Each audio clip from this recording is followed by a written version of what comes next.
लोग परेशान हो रहे हैं, तो उनसे कैसे बचा जाए, कैसे लोग इस संकट से उबरे, कैसे संकट से पार पाए। तो एक बार सभी महात्मा लोग ब्रह्मलोक में गए, ब्रह्मा जी के पास गए। ब्रह्मा जी से निवेदन किया कि महाराज,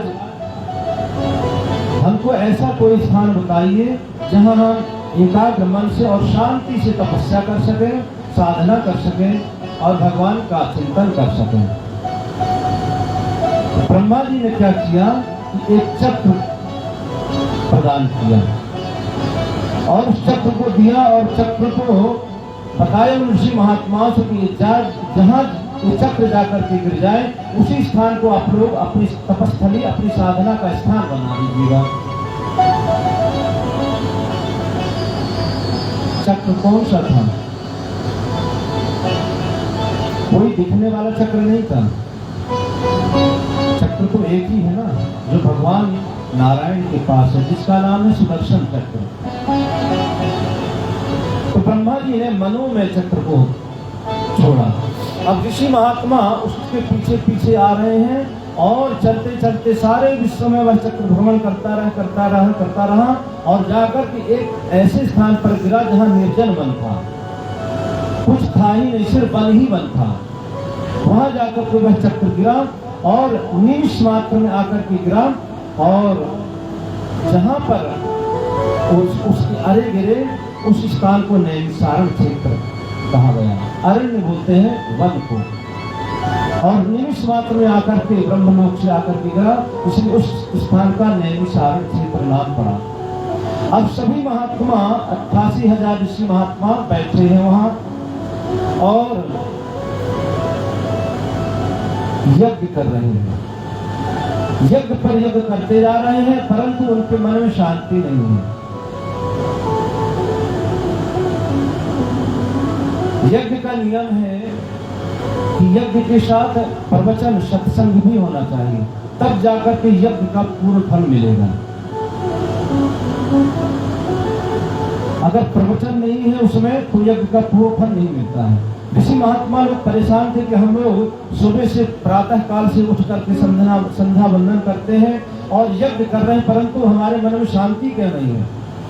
तो उसी समय ही एक सुंदर स्वरूप वाले महात्मा का आगमन होता वहां पर और उनका नाम क्या है? बोले उनका नाम सूत जी है। सूत जी 16 वर्ष के बालक से दिखते हैं और जैसे ही उस सभा में प्रवेश किए कि सभी ऋषि महात्मा खड़े हो गए और खड़े होकर के उनका स्वागत किया, एक आसन प्रदान किया सभी ने। सूत जी ने कहा, महाराज ये आप लोग क्या कर रहे हैं? मैं आप से उम्र में कितना छोटा हूं।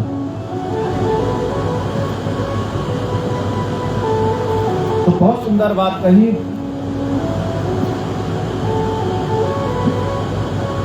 कि कुछ लोग धन में बड़े होते हैं और कुछ आयु में बड़े होते हैं और कुछ लोग बल में बड़े होते हैं, परंतु श्रेष्ठ कौन है? बोले जो ज्ञान में बड़ा है। जो व्यक्ति ज्ञान में बड़ा है वही श्रेष्ठ है। महात्माओं ने कहा, महाराज आपकी हम आयु देखकर के खड़े नहीं हुए हैं, आप में जो ज्ञान है, आपको ज्ञान को देख करके हम लोग आपका सम्मान कर रहे हैं। सूत जी बड़े प्रसन्न हुए और आसन पर विराजमान हुए। अब व्यक्ति एक है और उनके सामने हजारों की संख्या में महात्मा लोग बैठे हैं। तो सभी महात्माओं ने एक निर्णय लिया कि एक काम किया जाए। क्या? बोले जो सौनक नाम के ऋषि थे उनसे सभी ने कहा कि आप हमारा प्रतिनिधित्व कीजिए, आप हमारे सबके प्रतिनिधि आप बन जाइए और जो भी बात करनी है, जो भी प्रश्न करना है, हमारी तरफ से आप ही प्रश्न कीजिए इनसे।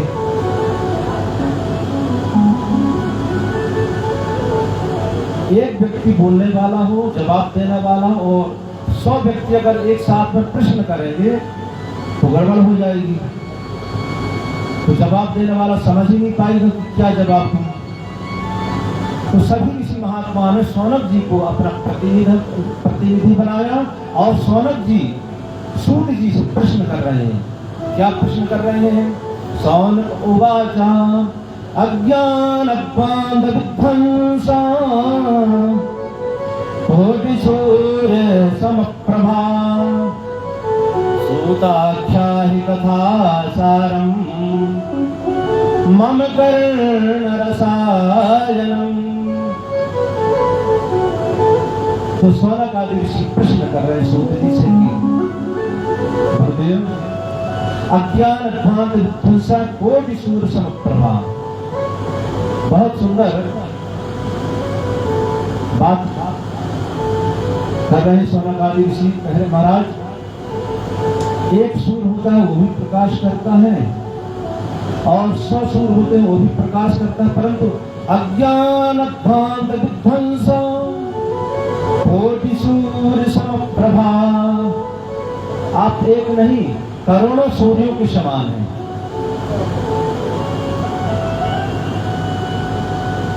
आज जिसको देखो हर व्यक्ति परेशान है, जिसको देखो उसी, चाहे छोटा बालक हो, चाहे छोटा बच्चा हो, चाहे बड़ा सयाना बुजुर्ग, हर व्यक्ति परेशान है। पूछा क्या हुआ? बोले बड़ा टेंशन है मेरे दिमाग में। छोटे बच्चे से कोई तुमसे बात करे तो बोले मुझसे बात मत कीजिए, मेरे दिमाग बड़ा टेंशन भरा है, मैं कुछ नहीं बात करूंगा। टेंशन का मतलब क्या है? बोले टेन मतलब होता है, क्या होता है टेन का मतलब? लिटिल मॉन्टेसरी स्कूल है, इंग्लिश मीडियम है। मुन्ना जी जो प्रबंधक जी हैं, बड़ी सुंदर व्यवस्था अपने हाथ में आज प्रातः काल उन्होंने लिया और इतना सुंदर मुकेश जी के साथ मिल करके इस पंडाल को बहुत सुंदर सजा दिया। तब तक बड़ी दिक्कत हो रही थी, लेकिन जब उन्होंने प्रातः काल माता जी ने उनसे निवेदन किया कि आप अपने हाथ में लीजिए, तो मुन्ना जी बड़ी सुंदर व्यवस्था में लगे और अपने द्वारा बहुत सुंदर इस व्यवस्था को सजा दिया। और जो कार्य मुन्ना जी कर रहे हैं बहुत सुंदर कार्य है। कौन सा काम है? बोले बच्चों को तैयार करना। किसी दार्शनिक ने कहा है, नाम तो याद नहीं आ रहा है, कि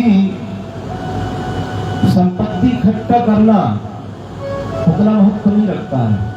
अगर आपने अपने बालकों को शिक्षित कर दिया तो उससे बड़ी और कोई संपत्ति नहीं है। हमारे एक यजमान है श्री महेंद्र सिंह यादव जी हैं, शाहजहांपुर के हैं, शिक्षा अधिकारी हैं। तो उनकी बात हमको बहुत अच्छी लगती है।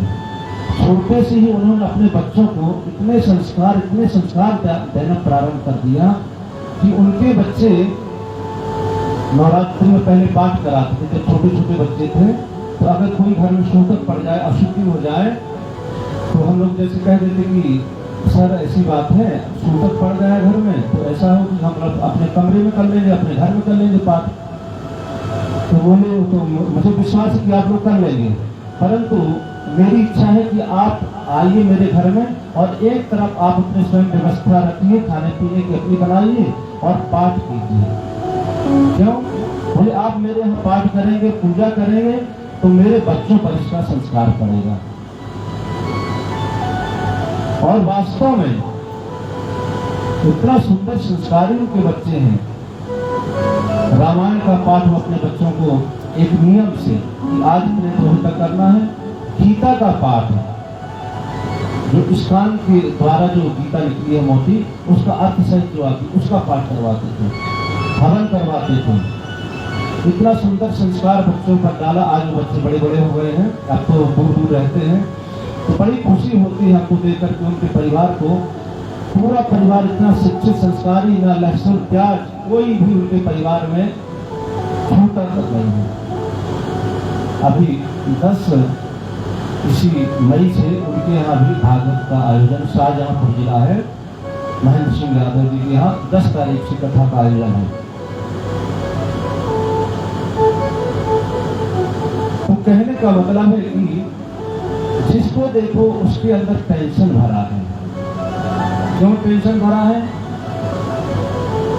बोले जब माता पिता का नियंत्रण बच्चों से हट जाता है, या माता पिता की आज्ञा बच्चे नहीं मानते हैं, या माता पिता बच्चों पर ज्यादा ध्यान नहीं देते हैं, तब जाकर के बच्चों की समस्या हो जाती है। एक नियम है, अगर पिता बिगड़ा हुआ है, तो संतान संस्कारी बनेगी, संभव है। अगर माता बिगड़ी हो तो कोई संभव नहीं कि संतान सही ही रहेगी। और इसका प्रमाण 7वें स्कंद में कथा आएगी, प्रहलाद जी की कथा आती है कि प्रहलाद जी के पिता हिरण्यकश्यप कितना दुष्ट था, परंतु उनका पुत्र कौन था? प्रहलाद। किसके माध्यम से हुए? बोले कयाधु का प्रभाव था। कयाधु के संस्कार के कारण प्रहलाद भगवान के इतने बड़े भक्त हुए। तो हम लोग चर्चा कर रहे थे कि टेंशन, तो टेन का मतलब होता है 10 और सन का मतलब पुत्र भी होता है, और सन का मतलब सूर्य होता है। तो जहां एक सूर्य की ताप, अभी वैशाख का महीना चल रहा है और 3 बजे कथा में आने के लिए कोई तैयार नहीं है। क्यों? बोलते बहुत तपता, बहुत गर्मी होती है। जब एक सूर्य का ताप हम लोग सहन नहीं कर पा रहे हैं, तो जिसके अंदर 10 सूर्यों का ताप रहेगा दिमाग में, तो वो कैसे रहेगा व्यक्ति? शौनक आदि ऋषि कहते महाराज, कोटि सूर्य समप्रभा, आप एक सूर्य के समान ही, आपके अंदर करोड़ों सूर्यों का तेज है, आप करोड़ों सूर्यों के समान हैं। और सूताक्षा ही कथा सारम मम कर्ण रसायनम।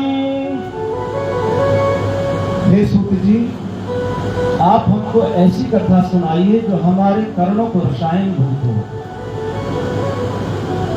और सार सुनाइए, विस्तार वाली कथा मत सुनाइए। शौनक आदि के पास कोई फैक्ट्री नहीं थी, कोई धंधा नहीं था, कोई व्यापार नहीं था, महात्मा थे, भगवान का भजन करते, पूजा करते, यही उनका काम था। परंतु उस महात्मा लोग क्या कह रहे हैं? सूताक्षाही कथा सारम, सार सुनाइए। क्यों? क्योंकि उन्होंने देखा कि आगे आने वाले समय में लोगों के पास समय नहीं रहेगा। तो शौनक आदि ऋषि कहते कि सार सुनाइए, और उससे क्या हो? बोले हमारे भक्ति ज्ञान विरागाप्तो विवेको वर्धते महान।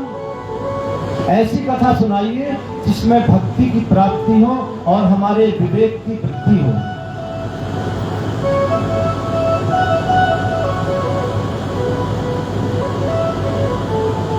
एषा कान्तस्य तस्यैवा शोधने किं परायणम्, जिससे मन की शुद्धि हो, शरीर शुद्ध हो, ऐसी कथा सुनाइए। महाराज, हमने सुना है कि अगर गुरु प्रसन्न हो जाए तो बड़ी दुर्लभ से दुर्लभ वस्तु अपने शिष्य को प्रदान कर सकते हैं। चिंतामणिलोकशुरं सुरुद्रो सर्ग संपदं प्रयच्छति गुरुप्रीतो वैकुंठं योगी दुर्लभम्।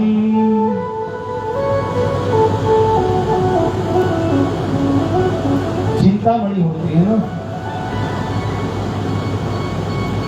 अगर चिंतामणि मिल जाए तो क्या देगी? चिंतामणि लोक सुखम, स्वर्ग के सुख को ही प्रदान करती है। परंतु अगर गुरु प्रसन्न हो जाए तो दुर्लभ से दुर्लभ वस्तु प्रदान कर सकते हैं। महाराज, आप बड़े संयोग से हमें प्राप्त हुए। भागवत जी का नियम है, जो जिस भाव से भागवत को सुनेगा उसकी भगवान उस मनोकामना को उसी भाव में उसको प्रदान करते हैं। अगर हम गलत मन से भागवत में बैठे हैं तो हमारी उस मनोकामना को भगवान पूर्ण करेंगे, और अगर हम अच्छी कामना से बैठे हैं तो वो भी हमारी पूरी करेंगे भगवान। एक व्यक्ति कल्प वृक्ष के नीचे बैठा था, गरीब था। उसके मन में भाव आया कि मैं अमीर हो जाऊं, मेरे पास धन संपत्ति हो जाए। पैर सुकोड़ करके बैठा था, तो उसको कल्प वृक्ष के नीचे बैठा है। तो कल्प वृक्ष का नियम है, जैसी कल्पना करेंगे और वृक्ष उसी प्रकार की कामना को पूरा करेगा। तो उसके पास धन संपत्ति हो गई। अब बैठे बैठे उसके मन में विचार आने लगाया कुछ दिन में कि मेरा विवाह हो जाए। विवाह हो गया। फिर भाव आया कि मेरी संतान हो जाए, तो वो भी उसकी मनोकामना पूरी हो गई। परंतु दूसरे ही क्षण उसके मन में भाव आया कि मेरी इतनी बड़ी सारी संपत्ति है, धन है, अगर कोई आकर के कोई शेर आ जाए मुझे खा ले तो सब बेकार हो जाएगा। तो जैसे ही उसने ऐसी कामना की तो उसी समय एक शेर प्रकट होकर के उसको निकल जाता है। क्यों? क्योंकि कल्पक वृक्ष के नीचे जैसी कामना लेकर के बैठेंगे, उस कामना को कल्पक वृक्ष भगवान उसी प्रकार से उसी भाव से पूरा करेंगे। तो श्रीमद् भागवत कथा भी, भागवत महापुराण भी कल्पक वृक्ष है। इस प्रांगण में आकर के हम लोग सुंदर विचार लेकर के बैठेंगे, जैसा विचार लेकर के बैठेंगे उसी प्रकार की हमारी मनोकामना भगवान पूरी करेंगे। सूत जी बहुत प्रसन्न हो गए और सूत जी शौनक आदि ऋषियों की बातों को सुन करके मन में चिंतन करने लगे, सोचने लगे कि मैं इतने बड़े बड़े बुजुर्ग महात्मा लोग बैठे हैं, मैं क्या इनके सामने जवाब दूं? परंतु दूसरे ही क्षण भगवान का चिंतन किया और सूत जी प्रसन्न होकर के बोलते, प्रीतः शौनक चित्ते ते यतो वच्मि विचारजाम् सर्व सिद्धांत निष्पन्नम संसार भयनाशनम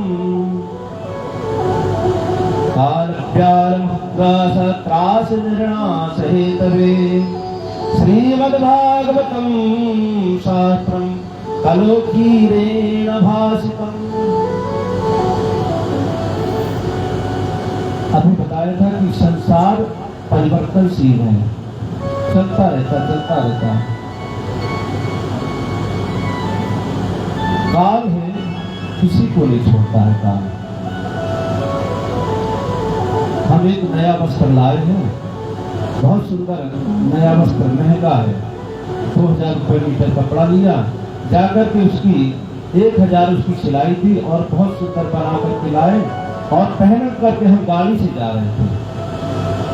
और गाड़ी से जैसे हम उतरने लगे तो वो जाकर के फंस गया कुर्ता और चल करके फट गया और ऐसा फटा कि वो कहीं से सिलने लायक नहीं था। तब क्या करेंगे? हमने उस कपड़े को छोड़ दिया। उसी प्रकार से सूत जी कहते हैं कि व्यक्ति का जीवन इसी प्रकार का है। इस महामारी में कई ऐसे लोग गए जिनकी किसी को संभावना नहीं थी। हम किसी के विषय में सोच भी नहीं सकते कि ऐसी घटना हमारे परिवार में हो जाएगी।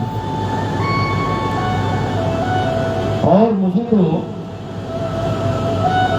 बहुत दुख भी होता है, बड़ी खुशी भी होती है माता जी को देख करके कि माता जी के अंदर इतना धैर्य कि माता जी के सामने इतनी बड़ी इतनी संकट, इतने विकट परिस्थितियां आई, परंतु इन्होंने कभी भगवान को दोष नहीं दिया। हम तो पांडे जी के श्राद्ध में भी उपस्थित हुए थे, गुरु जी हमको बुलाए थे प्रयाग से, और उससे पहले भी हम मिल चुके थे। पूजा होती इसके पहले भी शायद तरफ से हुआ था, उसमें भी आए थे, उनका सुंदर व्यवहार था। तो माता जी के सामने जैसी जैसी घटनाएं घटी हैं, परंतु उन्होंने कभी भगवान को दोष नहीं दिया। ऐसी घटनाएं इनके साथ घटी है, ये चाहती तो ये सब कहती है सब बेकार है, कहती सब बेकार है, भगवान है ही नहीं। लोग दिख जाते हैं, भगवान की से आस्था लोगों की दिख जाती है।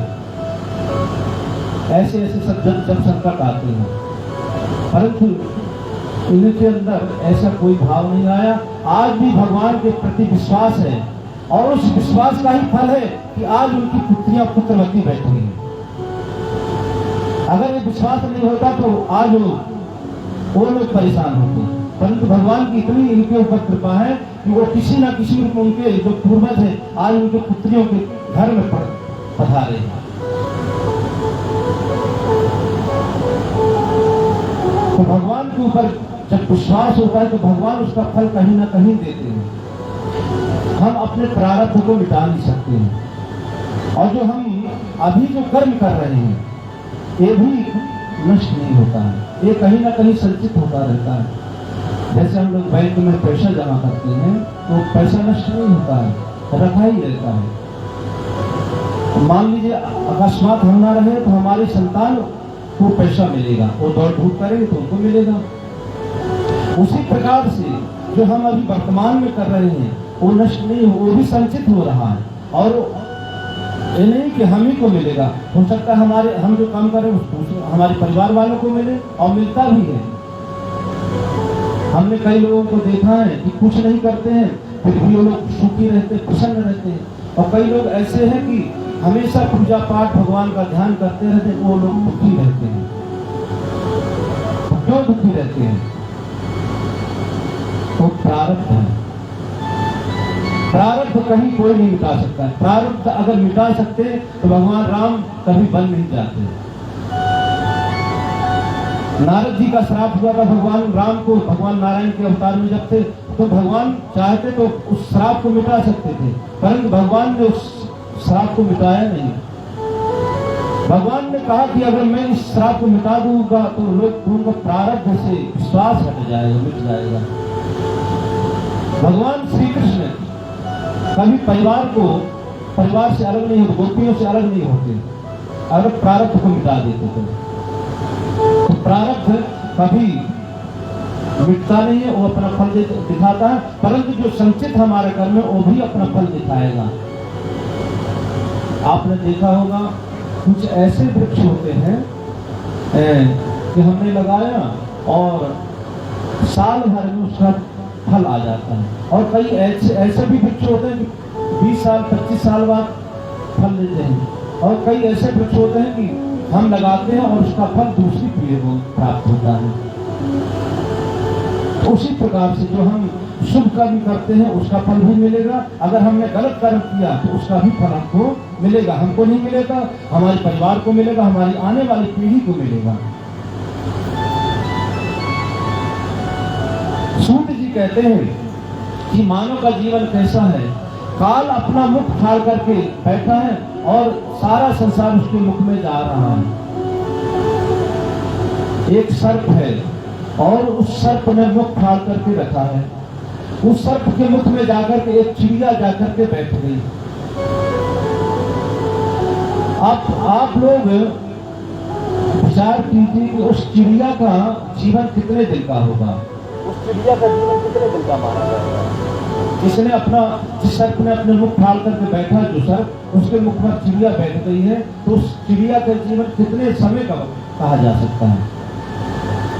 जब तक उस सर्प ने अपना मुख नहीं बंद किया है तब तक उस चिड़िया का जीवन सुरक्षित है, और जैसे ही सर्प ने अपना मुख बंद कर लिया तो उस चिड़िया का जीवन समाप्त हो जाएगा। काल प्यालम खक्रासा त्रास निर्णात है दवे श्रीमद्भागवतम शास्त्रम कलोकीरेण भाषितम।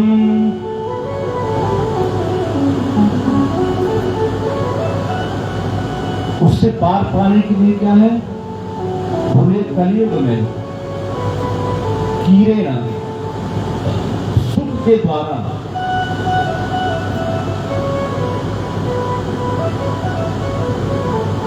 जो कथा कही गई है, उस काल से पार पाने के लिए सुखदेव के द्वारा जो परीक्षित को कथा सुनाई गई है, उस कथा को सुनने से हम काल से बच सकते हैं।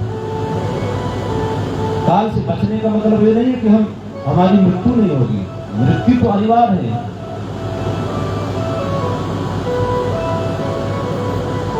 दशम स्कंद में कथा आती है कि जिस समय कंस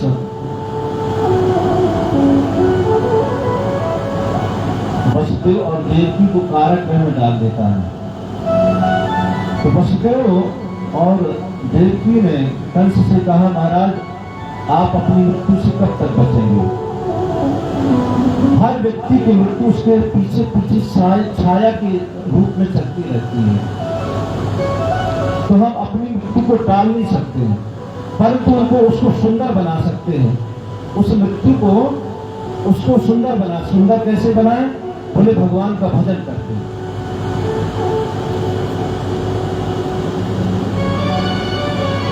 श्रीमद् भागवत की कथा ऐसी है कि हमारी मृत्यु से रक्षा नहीं करती, मृत्यु को सुंदर बनाती है। मृत्यु तो जो शरीर आया है सो जाएगा, राजा रंग फकीर, कोई सिंहासन चढ़ चला, कोई बंधा जंजीर। ये तो नियम है कि जो आया है उसको जाना ही पड़ेगा।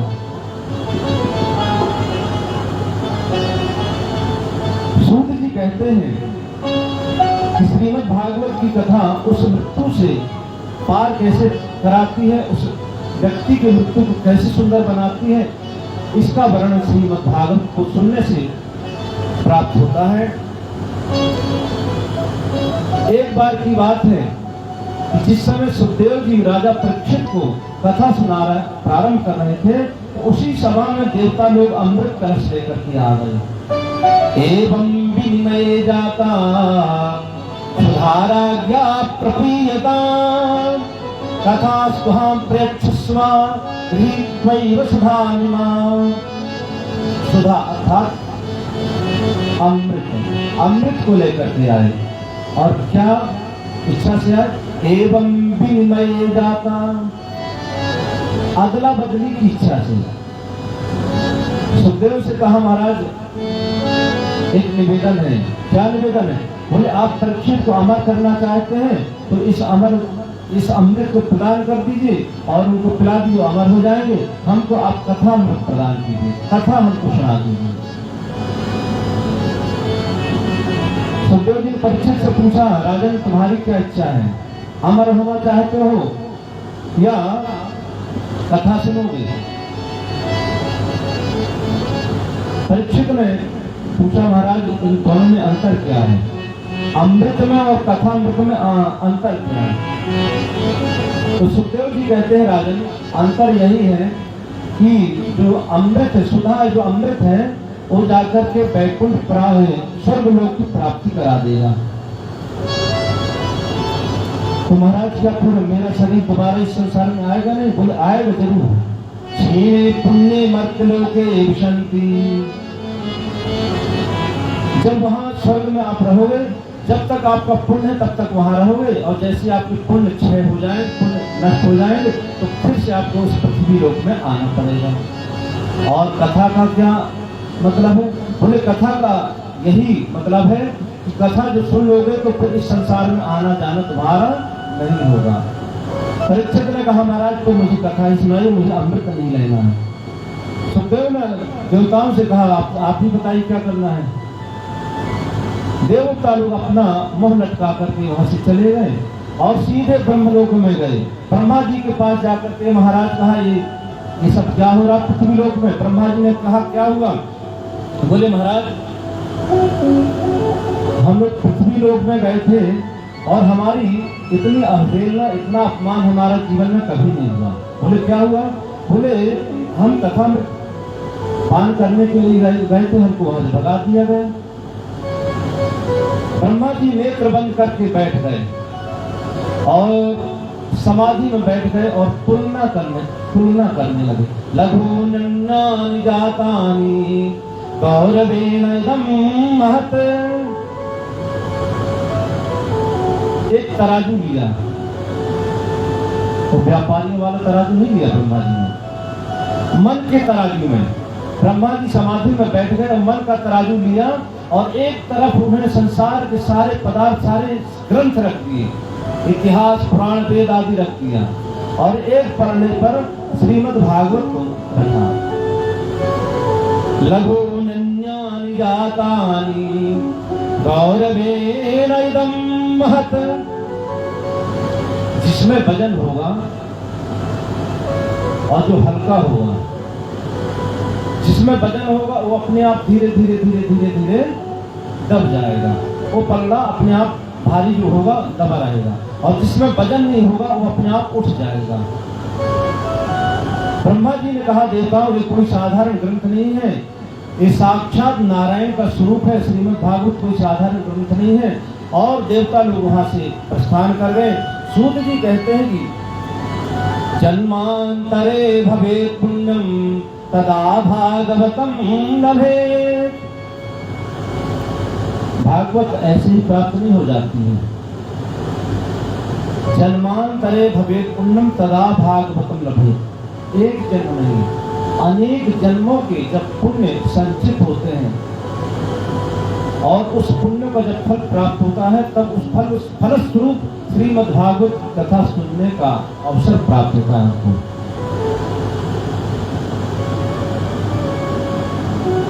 सूत जी कहते हैं कि वही कथा मैं आपको सुनाऊंगा जिस कथा को सनकादि महात्माओं ने नारद जी को सुनाया था। तो सौनक जी ने कहा कि महाराज एक बात बताइए, लोक विग्रह मुक्तस्य नारदस्य स्थिरस्य विनिश्रवे कुतः प्रीता संयोगः कुत्रतैः सह। लोक विग्रह मुक्तस्य,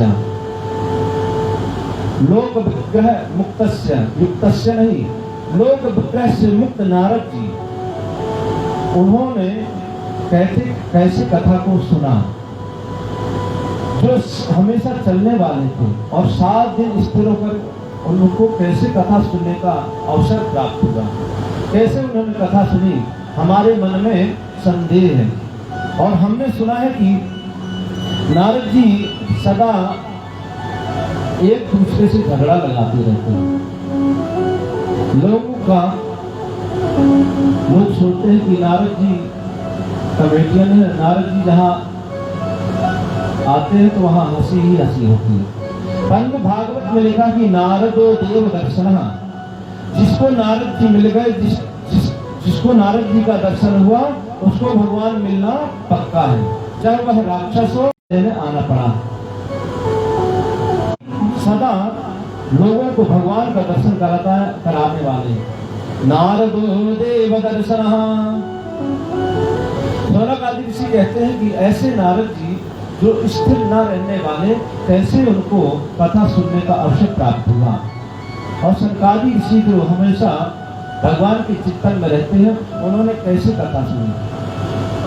4 महात्मा हैं और छोटे छोटे से बालक हैं, सनक, सनंदन, सनातन, सनत कुमार। और 4 बालकों का नियम क्या है कि एक कथा सुनाते हैं और 3 बैठ करके कथा सुनते हैं। कभी सनंदन, सनत कुमार, तो कभी सनक बैठ जाते कथा सुनाते हैं तो 3 भाई सुनते हैं, कभी सनत कुमार कथा सुनाते तो 3 भाई सुनते हैं। एक क्रम से उनका नियम चलता रहता है। सूत जी कहते हैं कि एक बार की बात है कि नारद जी जा रहे थे, उदास मन से जा रहे थे। तो मार्ग में जब जा रहे थे, सनकादि ऋषियों ने देखा। तो सनकादि ऋषियों ने कहा कि हे नारद जी, कथम ब्रह्मं दीनमुखः कुतः चिन्तातुरो भवान् त्वरितं गम्यते कुत्र कुतश्च गमनं तवा। अरे नारद जी, आप जिसको मिल जाते हैं रोते हुए हंसने लगता है, और आज आप स्वयं उदास बैठे हैं। आप स्वयं उदास है, क्या बात है।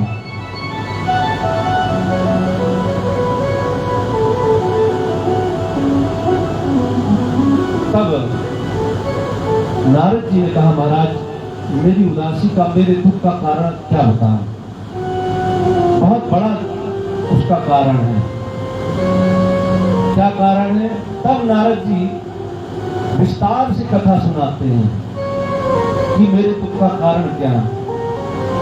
अहम तु पृथ्वीं जातो ज्ञात्वा सर्वोत्तमामिति पुष्करं च प्रयागं च काशीं गोदावरीं तथा हरिक्षेत्रम कुरुक्षेत्रम। नारद जी कहते हैं महाराज मैंने सारा संसार भ्रमण किया,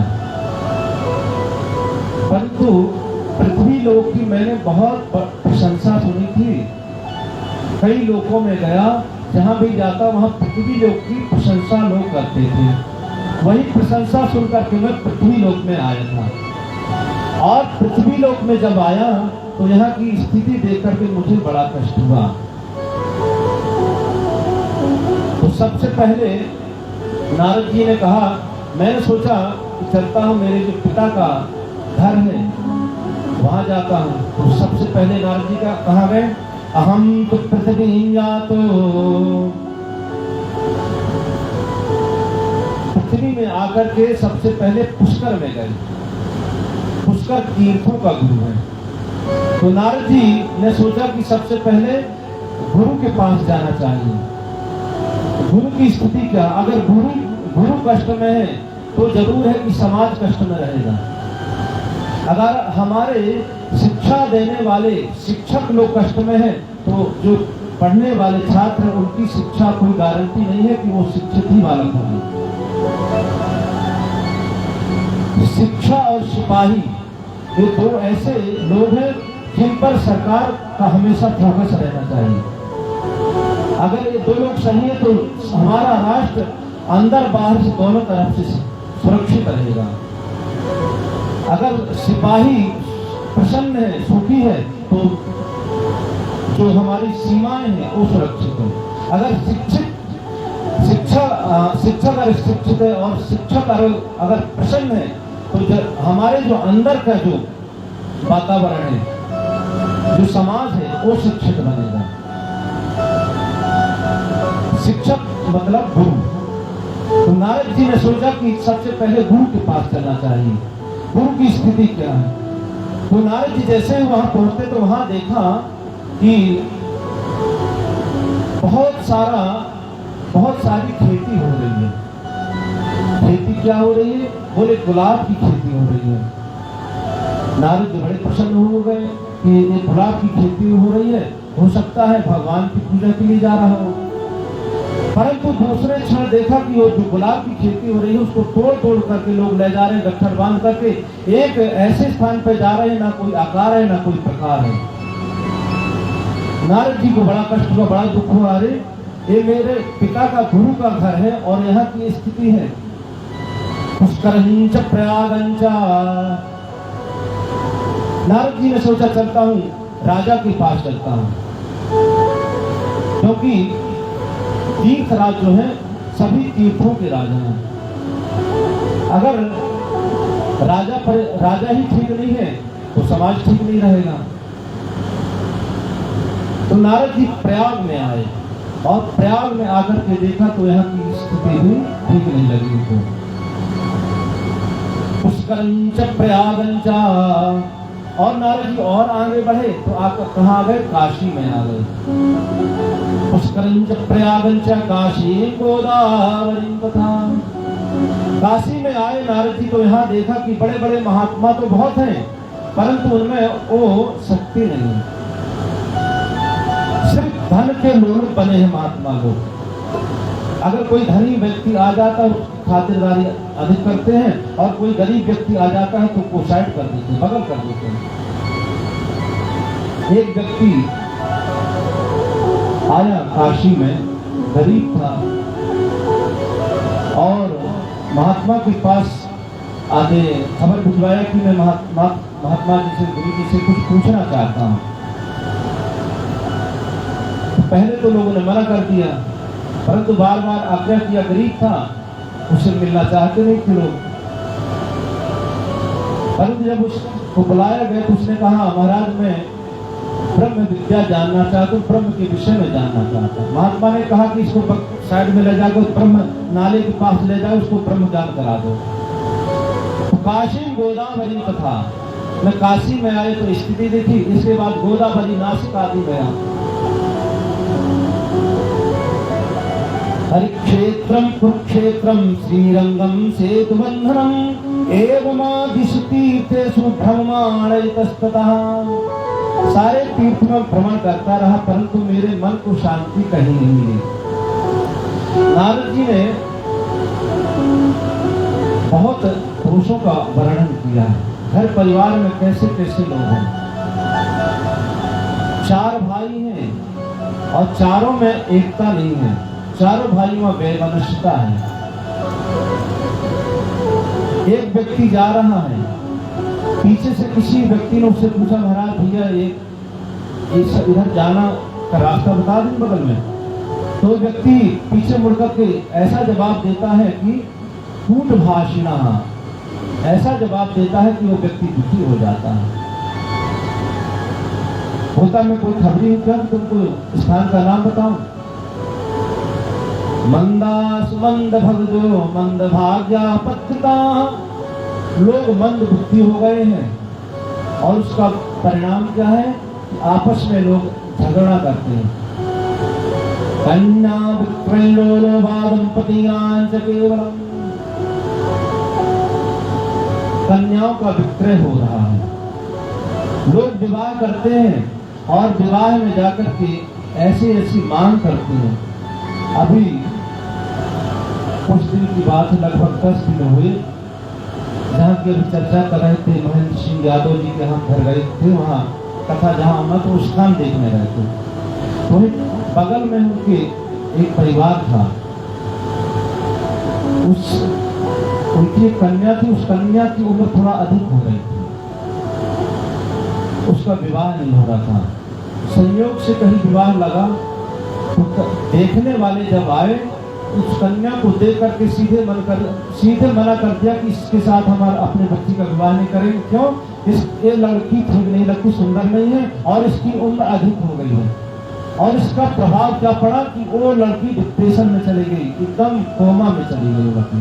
अभी भी वो लड़की अस्पताल में। उसकी माँ रोते हुए बोले कि महाराज ऐसी ऐसी बात हो गई, बड़ी दुखी थी।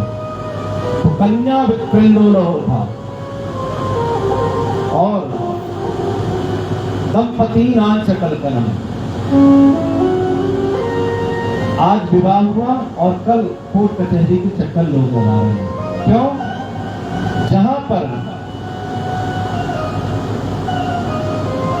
सैलरी देकर के, पैकेज देकर के विवाह होते हैं, वो विवाह जल्दी सफल नहीं होते हैं। अच्छे अच्छे बड़े बड़े लोगों को देखा है हमने, गुरुजी ऐसी ऐसी बातें बताते हैं कि पास तो हमारे गुरुजी, कई लोग ऐसे आते हैं ज्योतिष वाले पूछने के लिए और समाधान के लिए आते हैं कि गुरुजी ऐसी ऐसी बात होगी, अभी विवाह हुआ है और इस स्थिति हो रही कि हम कोर्ट कचहरी के चक्कर लगा रहे हैं। तो जहां पैकेज देकर के और सैलरी देकर के विवाह होते हैं, वहां कोर्ट कचहरी के चक्कर तो लगने ही लगने हैं। आज विवाह हुआ, दूसरे दिन झगड़ा प्रारंभ हो जाता है, सारा परिवार जाकर के कचहरी में, कोर्ट में खड़ा हो जाता है। दंपति नाम चकल कलम, पति पत्नी में कलह मचा रहता है। पहले विवाह होते थे, ना देखा जाता था और ना कोई जानकारी ली जाती थी कि उनकी लड़की कैसी है, उनका लड़का कैसा है, और उनका विवाह होता था और इतना सुंदर ढंग से परिवार चलता था। माता जी लोग बैठे हैं, पूछिए किसी की कोई कुंडली आदि नहीं देखी गई होगी। और आज भी बड़े प्रसन्नता से लोग रह रहे हैं। क्यों? क्योंकि जब तक विवाह नहीं होता है तो कन्या को और वर को एक दूसरे का स्पर्श करना भी मना है। और यहाँ तो चर्चा चली नहीं की, बातें शुरू, और समय आने पर एक दूसरे का हाथ पकड़ के चलते हैं और अनेक प्रकार की समस्याएं उन सब समस्याओं में ले जाएंगे। तो दंपति नाम चकल कलम, आपस में पति पत्नी में कलह मचा, परिवार में कलह मचा रहता है। आदि आदि दोषों को देखते हुए नारद जी जा रहे थे। तो एक जगह से जा रहे थे तो एक वृद्धा नारी रो रही थी, चिल्ला रही थी। और जैसे ही नारद जी को देखा तो जोर जोर से चिल्लाने लगी, हे महात्मा, हे नारद जी, एक क्षण के लिए आप ठहर जाइए। भो साधो शरणं तिष्ठा मच्चिन्तामपि नाशया दर्शनं तव लोकस्य सर्वथा गहनं परम्। आपके थोड़े से दर्शन से अर्थात मेरे जो अंदर कोई पाप या कोई दोष रहा होगा वो मेरा सब छीनो, और आपके दर्शन से मुझे बड़ी प्रसन्नता हो रही है। आपके दर्शन से अच्छे अच्छे पापियों का पाप नष्ट हो जाता है। आपके थोड़े से दर्शन से मैं बड़ी प्रसन्न हो गई। आप एक क्षण के लिए ठहर जाए। भो साधु क्षण तिष्ठा, एक क्षण के लिए और ठहर जाइए, मुझे बड़ी प्रसन्नता हो रही है। कभी कभी हम लोग ऐसा व्यक्ति हमको मिल जाता है कि जिसको देख करके जो हमारे पास बैठ जाता है, इतनी खुशी होती है, इतनी प्रसन्नता होती है कि आनंद से हम परिपूर्ण हो जाते हैं, भाव विभोर हो जाते हैं। भक्ति महारानी कहती कि एक क्षण के लिए महाराज आप ठहर जाइए। नारद जी ने कहा, देवी आप कौन हैं? तब उसने अपना परिचय दिया। अहम भक्ति दीक्षाता इमो में तनयो मतो ज्ञान वैराग्य नामानो काल योगे न जर्जरो। अहम भक्ति दीक्षाता। गुरु जी ने कहा था हमसे कि बेटा एक काम करना, कथा करना तो एकदम मूल कथा करना है। मूल कथा से ही पितरों की तृप्ति होती, पितरों की प्रसन्नता होती है पितरों को, और उनकी मुक्ति होती है। उन्होंने कहा था गुरुजी ने कि इधर उधर की बातें बहुत कम करना, प्रयास करना कि श्लोक भी हो, श्लोकों का पाठ हो ही रहा है, और कथा भी मूल रूप से आराम से करना, हड़बड़ा के भागना नहीं। उसी का ही फल है, बाकी तो जो चल ही रहा है, परंतु फल मूल कथा का ही, मूल जो कथा है भागवत तो उसका फल है। भक्ति महारानी कहती है, अम भक्ति दीक्षाता अमे मुतनियो बतु। ये दो जो बालक हैं मेरे पुत्र हैं, और मेरा नाम भक्ति है, और इनका नाम, एक का नाम ज्ञान है, एक का नाम वैराग्य है। काल योगे न जर्जरो, समय के कारण ये जर्जर अवस्था में है, मैं जर्जर अवस्था में हूँ। परंतु आपका थोड़ा सा दर्शन हुआ तो मुझे बड़ी प्रसन्नता हो रही है। ये जो आप सखियां देख रहे हैं, गंगा ये सब सखियां गंगा आदि नदियां हैं, मेरी सेवा में लगी हैं, परंतु मुझे कोई भी प्रसन्नता नहीं हो रही है।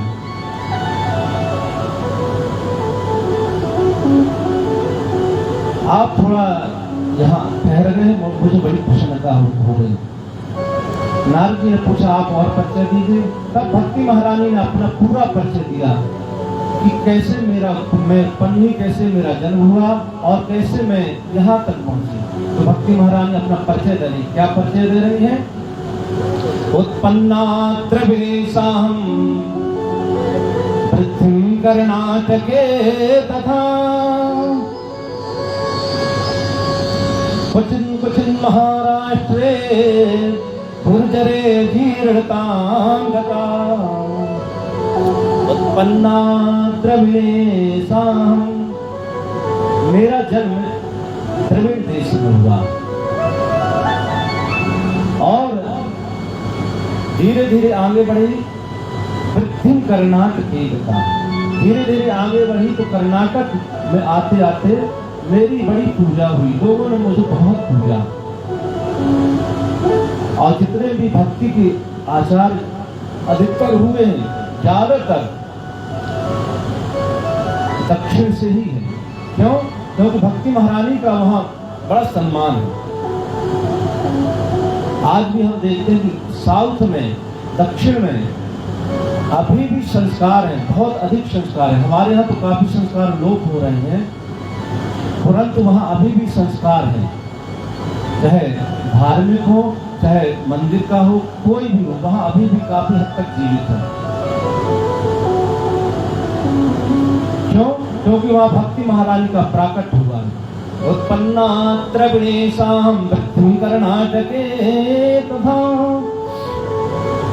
क्वचिन महाराष्ट्र में। और जैसे आगे बढ़ी महाराष्ट्र में आई तो कहीं कहीं मेरी पूजा हुई, हर जगह नहीं, कहीं कहीं मेरी पूजा हुई। और आगे बढ़ी तो गुर्जरे जीर्णताम बताऊं, जैसे गुर्जर प्रांत में आई, गुजरात में आई तो मैं जीर्ण शीर्ण हो गई। क्यों? जो धन की कामने करने वाले हो, धन को चाहने वाले हो, वो भक्ति को कम चाहेंगे। अभी इसका ये मतलब नहीं कि गुजरात में लोग भक्ति वाले नहीं, वहां भी बहुत बड़े भक्त हुए हैं, एक से एक महात्मा लोग हुए हैं। पृथ्वी भक्ति महारानी कहती है कि गुर्जरे जी, जैसे मैं गुर्जर में आई जीव शूर्ण हो गई और ये मेरे बालक अचेत अवस्था में पड़े।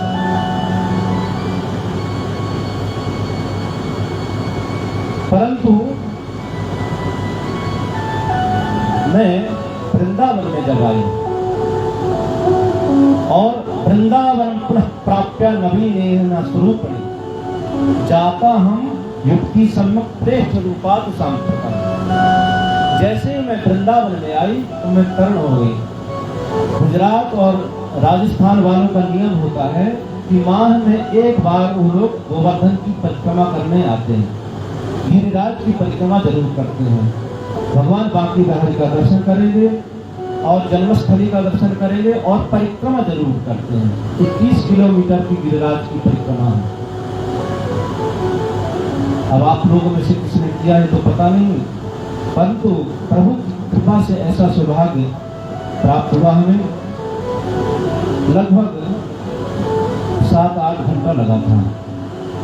गिरिराज की परिक्रमा किए थे, अनवरत किए थे, कहीं रुके नहीं थे और रात्रि में किए थे। बिल्कुल पता नहीं चला, 21 किलोमीटर चल करके हम पूरी परिक्रमा कर लिए, बिल्कुल पता नहीं चला।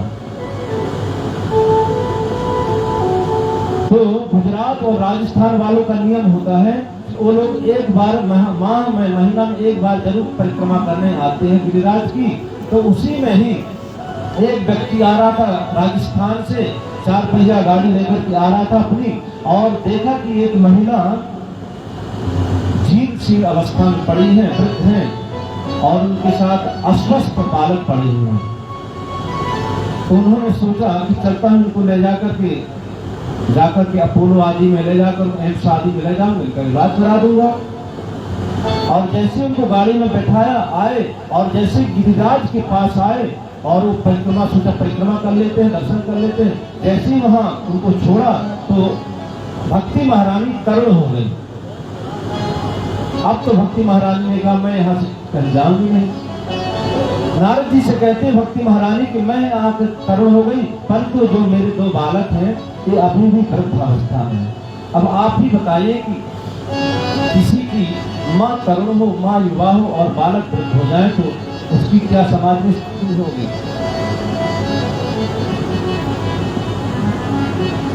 और नारद जी, मैं भी इस स्थान को इदं स्थानम प्रत्यज्य विदेशं गम्यते मया, मैं भी इस स्थान को छोड़ करके विदेश जाना चाहती हूँ। क्यों? अब मेरी यहाँ कोई पूजा करने वाला नहीं है, मुझे कोई मानने वाला नहीं है। विदेशों में अब मेरी पूजा लोग करेंगे, अब हो भी यही रहा है। आज विदेशों में जितने धार्मिक अनुष्ठान हो रहे हैं और जितने अपने संस्कारों को लोग अपना रहे हैं, अपने यहाँ उतना अब नहीं रहा। हमारे गुरु तो हमेशा भी जा भी रहे, पहले भी गए, कई सालों से जा रहे हैं और आपके आशीर्वाद से 3 वर्ष हम भी रहे, अमेरिका में रहने को अवसर प्राप्त हुआ। तो वहाँ की स्थिति देखा हमने। एक व्यक्ति से पूछा कि आप क्या चाहते हैं, आपका अगला जन्म हो तो आप क्या चाहते हैं? बोले मेरा भागवत हो रही थी वहाँ पर, तो उन्होंने कहा कि मैं अगर मुझे कुछ मिले, भगवान अगर मुझे देना चाहे तो मैं यही चाहूँगा कि मेरा शरीर छूटे तो मुझे मुक्ति चाहिए। भागवत सुन के वो मुक्त होना चाहता था। आज बात में हम विदेशों को दुहाई देते हैं, अरे ठीक नहीं, ठीक नहीं। क्या ठीक नहीं है? जरूरी नहीं है कि हम हर चीज उनकी अपनाएं। कुछ ऐसी चीजें हैं कि उनकी उन संस्कारों को हमको अपनाने से उसका लाभ है। और हमारे यहाँ कई चीजें ऐसी ले जा रहे हैं और उससे उनको आनंद मिल रहा है। अपने यहाँ उतने अनुष्ठान नहीं हो रहे, जितने विदेशों में इस समय अनुष्ठान है और विदेशियों के यहाँ अनुष्ठान हो रहे हैं। ये तो काशी क्षेत्र है, यहाँ तो तमाम लोग आते ही रहते हैं, लोग देखते ही हैं। भक्ति महारानी कहती कि मैं भी अब इस देश को छोड़ करके विदेशम गमनते मया, मैं भी विदेश जाना चाहती हूँ। मनारद जी ने कहा महारानी ये भी ऐसा मत आप कीजिए, अगर आप इस देश को छोड़ के चली जाएंगी तो और गड़बड़ हो जाएगी। आप यहीं रहिए, मैं आपके बालकों को फिर से उसी अवस्था में लाने का प्रयास करूंगा। आप खेत क्यों करती हैं? आप कोई साधारण नहीं है, आपका तो प्राकट भगवान ने ही किया है। और मुक्ति दास हो, ये मुक्ति आदि आपकी दासियां हैं और इनको आपकी सहचरी के रूप में भेजा था आपके साथ में। अनेक प्रकार से नारद जी इनको समझाते हैं भक्ति महारानी को।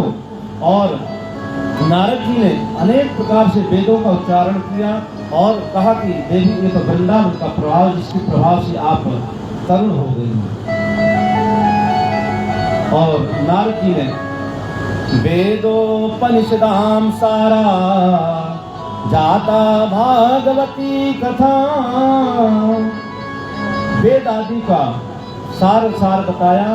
और वेद वेदांत घोषिष्ठा गीता पाठे मुहुर्मुहु, वेदों का घोष करते, वेदों का उच्चारण कान में जाकर के बोलते हैं। चारों वेदों का पाठ किया, गीता पाठेर मुहुर्मुहु, गीता का बार बार पाठ कर रहे हैं, मुहुर्मुहु बार बार। परंतु ज्ञान वैराग्य थोड़ा उठते हैं और उठ करके जमाइन लेते हैं और फिर अचेतन अवस्था में चले जाते हैं। ज्ञान वैराग्य।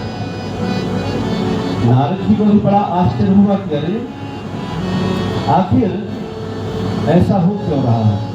मैंने सारे शास्त्रों का उच्चारण किया और ये उठ नहीं रहे हैं। नारद जी को चिंता हुई।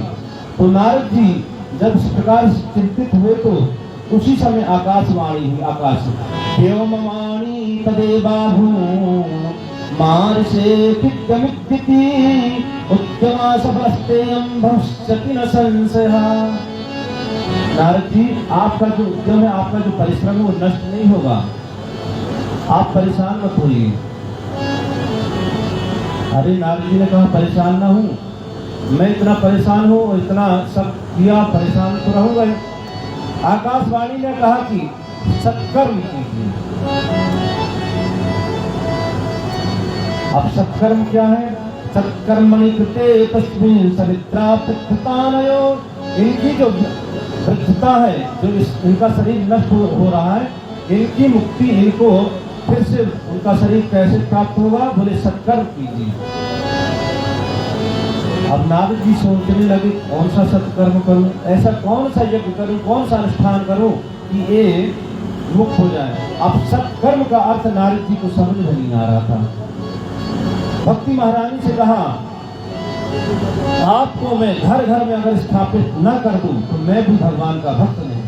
और आज नारद जी की बड़ी कृपा है हम सब पर कि आज जगह जगह पर कथाएं, भागवत की राम कथा, भागवत कथा हम लोग श्रवण कर रहे हैं। नारद जी ने प्रण लिया था कि गेहे गेहे जने जने, घर घर में लोगों तक मैं कथा को पहुंचा करके ही रहूंगा। और नारद जी वहां से चल देते हैं सत्कर्म की खोज में। सत्कर्म क्या है? मुक्ति भूतास्तथान्येतु। कुछ लोग पढ़े लिखे थे, ज्ञानी थे, उनके पास नारद जी गए तो उन्होंने कहा कि हम इसको नहीं बता सकते। और कुछ लोग रास्ता बदल के जाने लगे कि हो सकता है हमसे पूछ लें और हम ना बता पाए तो हमारा अपमान हो जाएगा। तो मुखी भूतास्तथान्येतु, लोग मूक अर्थात मौन होकर के रास्ता बदल के जाने लगे। नारद जी बड़े चिंतित हुए और जब जा रहे थे तो उसी समय सनकादि ऋषि महात्मा लोग मिले और माँ चिंता गुरुदेवर से हर्षम चित्ते समावहा उपाय शुभ साधु प्रवर्तते पूर्व एव ही। अरे नारद जी, आप क्यों चिंतित हो रहे हैं? ये कोई बड़ी बात नहीं है। ये उपाय तो पहले से ही पृथ्वी लोक में उपस्थित है। अहो नारद धन्योसी यत्तानाम शिरोमणि। सोनागादी ऋषि कहते हैं कि उस सत्तर में भागवत की कथा। नारद जी ने कहा महाराज आप बात करें भागवत की कथा। मैंने जाने कितने पुराणों का, कितने वेदों का गीता पाठ है, गीता का बार बार पाठ किया, परंतु उनकी अवस्था को मैं सही नहीं ला सका। आप कह रहे हैं वेद कथा को सुनाई, आखिर भागवत में है क्या? तो सनकादि बहुत सुंदर उदाहरण देते हैं। सनकादि कहते हैं नारद जी, वेदोपनिषदाम सारा जाता भागवती कथा अत्युत्तमा ततो भागी प्रदभूता फलाकृति। भागवत क्या है? सभी पुराणों का, सभी वेदों का, सभी उपनिषदों का सार है। जैसे आम का पेड़ है और आम का पत्ता लिया आपने और उसको खा लिया तो मन खराब हो गया। क्यों? अरे भाई, आम का पेड़ है, उसका पत्ता है, जो फल में स्वाद होगा वो उसमें होना चाहिए। क्यों? वो उसमें वो स्वाद नहीं है। परंतु जब वही एक फल के रूप में परिणत हो जाता है और जब उस फल को हम खाते हैं तो बड़ा आनंद आता है। मुझे बहुत आनंद आया, बहुत अच्छा लगा। क्यों? क्योंकि उस फल का वो सार है, वो फल जो है सार है। गन्ना होता है ना, गन्ना का डंडी ले लीजिए आप, उसको खाना प्रारंभ कर दीजिए, वो स्वाद उसमें नहीं रहेगा। परंतु जब वो उखल में जाता है, उसको पेरा जाता है और वही जब एक गुड़ के आकार में आ जाता है, गुड़ बन के आता है, तो कितना स्वादिष्ट लगता है। इक्षुणामपि मध्यान्तं शर्करा व्याप्रतिष्ठति प्रद्भूता च सा निष्मिष्टा तथा भागवती कथा। इदं भागवतं नाम पुराणं ब्रह्म संहितं भक्ति ज्ञान निरागाण स्थापनाय प्रकाशितम्। भक्ति ज्ञान विराग की स्थापना करने वाला श्रीमद् भागवत महापुराण है। और आप भागवत की कथा कीजिए, भागवत कथा का आयोजन कीजिए। नारद जी ने कहा महाराज मेरे पास ना एक आसन है ना कुछ है, मैं कैसे कथा कर सकता हूँ? सनकादि ने कहा उसकी चिंता मत कीजिए, चलिए। और कहाँ आए? बोले हरिद्वार क्षेत्र में आए। बद्री विशाल में बैठे थे सनकादि और वहां से सीधे हरिद्वार क्षेत्र में आए। किसी ने कहा महाराज ऐसा क्यों? भगवान की जन्मस्थली वृंदावन है, वहां आना चाहिए था, या बद्री विशाल क्षेत्र भगवान का धाम, वही कथा करना चाहिए था। बोले महाराज बात ऐसी है कि जो हमारे बड़े बुजुर्ग हैं उनको चलने में दिक्कत होती है। हर कोई पहाड़ नहीं चढ़ सकता है, हर कोई ऊंचाई में नहीं जा सकता है। तो क्या किया जाए? तो ऐसी जगह चले कि जहाँ बड़े बुजुर्ग भी आ जाएं और भी लोग आ जाएं। तो बीच में आ गए, बद्री विशाल और वृंदावन से लेकर के सबके बीच में आ गए। कहाँ? हरि क्षेत्र में आ गए, हरिद्वार में आ गए। तो ऐसा क्षेत्र का था, वहाँ कोई भी वहाँ आकर के कथा सुन सकता था।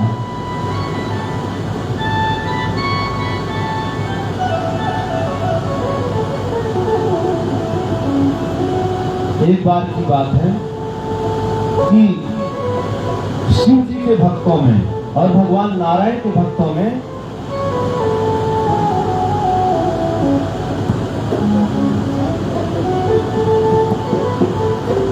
अब हमारे गुरु जी का संवाद चलेगा विदेशों से, इसलिए गुरु जी जा रहे हैं। आरती में सब लोग रहेंगे। गुरु जी का आशीर्वाद तो है ही हमारे साथ में। तो शिव जी के भक्तों में, भगवान नारायण के भक्तों में झगड़ा हो गया किस लिए झगड़ा हुआ? शिव जी के भक्त कह रहे हैं इसका नाम हम हरद्वार रखेंगे, अपने भगवान भोलेनाथ के नाम से। भगवान का शंकर का नाम क्या है? हर। तो हर का द्वार, भगवान शंकर का द्वार।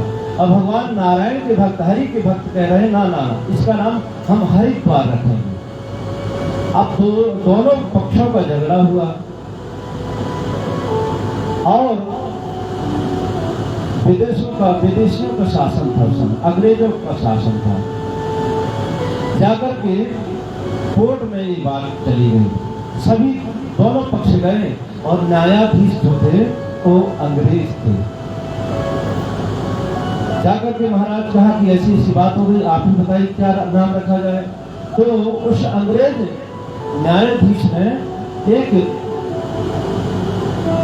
कमेटी बनाई और एक कमेटी नियुक्त की और उनसे जाकर के कहा आप जाकर के वहां जाइए, परीक्षण कीजिए और वहां की सत्यता को जान करके लाई वहां आखिर में है क्या।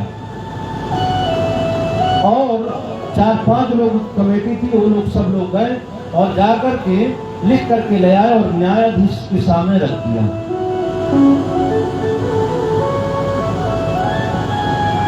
न्यायाधीश ने उस रिपोर्ट को पढ़ा और रिपोर्ट पढ़ने के बाद निर्णय लिया।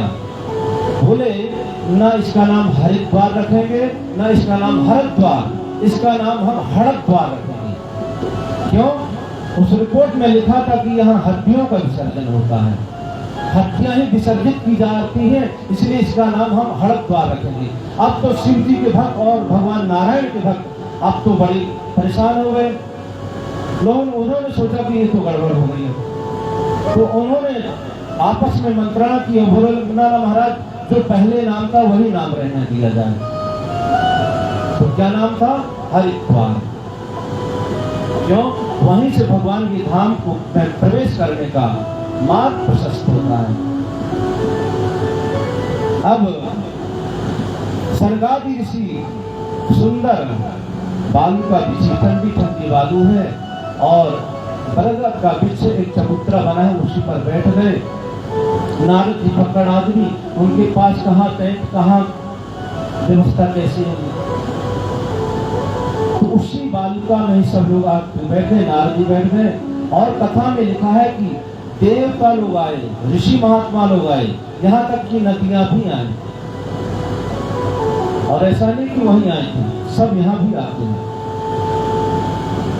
तत्रैव गंगा यमुना त्रिवेणी, जहाँ जहाँ कथा होती है वहाँ वहाँ पर देवता लोग आते हैं, नदियां आती हैं, सारे तीर्थ आकर के वहाँ विराजमान रहते हैं। अब हम लोग ना आए वो अलग बात है, परंतु देवता लोग जरूर आते हैं। और सभी लोग क्रमबद्ध पंक्ति बता करके बैठ गए, एक में देवियां बैठ गए, एक पंक्ति में देवता बैठ गए, एक पंक्ति में सारी तीर्थ नदियां आदि बैठ गई और कथा प्रारंभ कर दिया।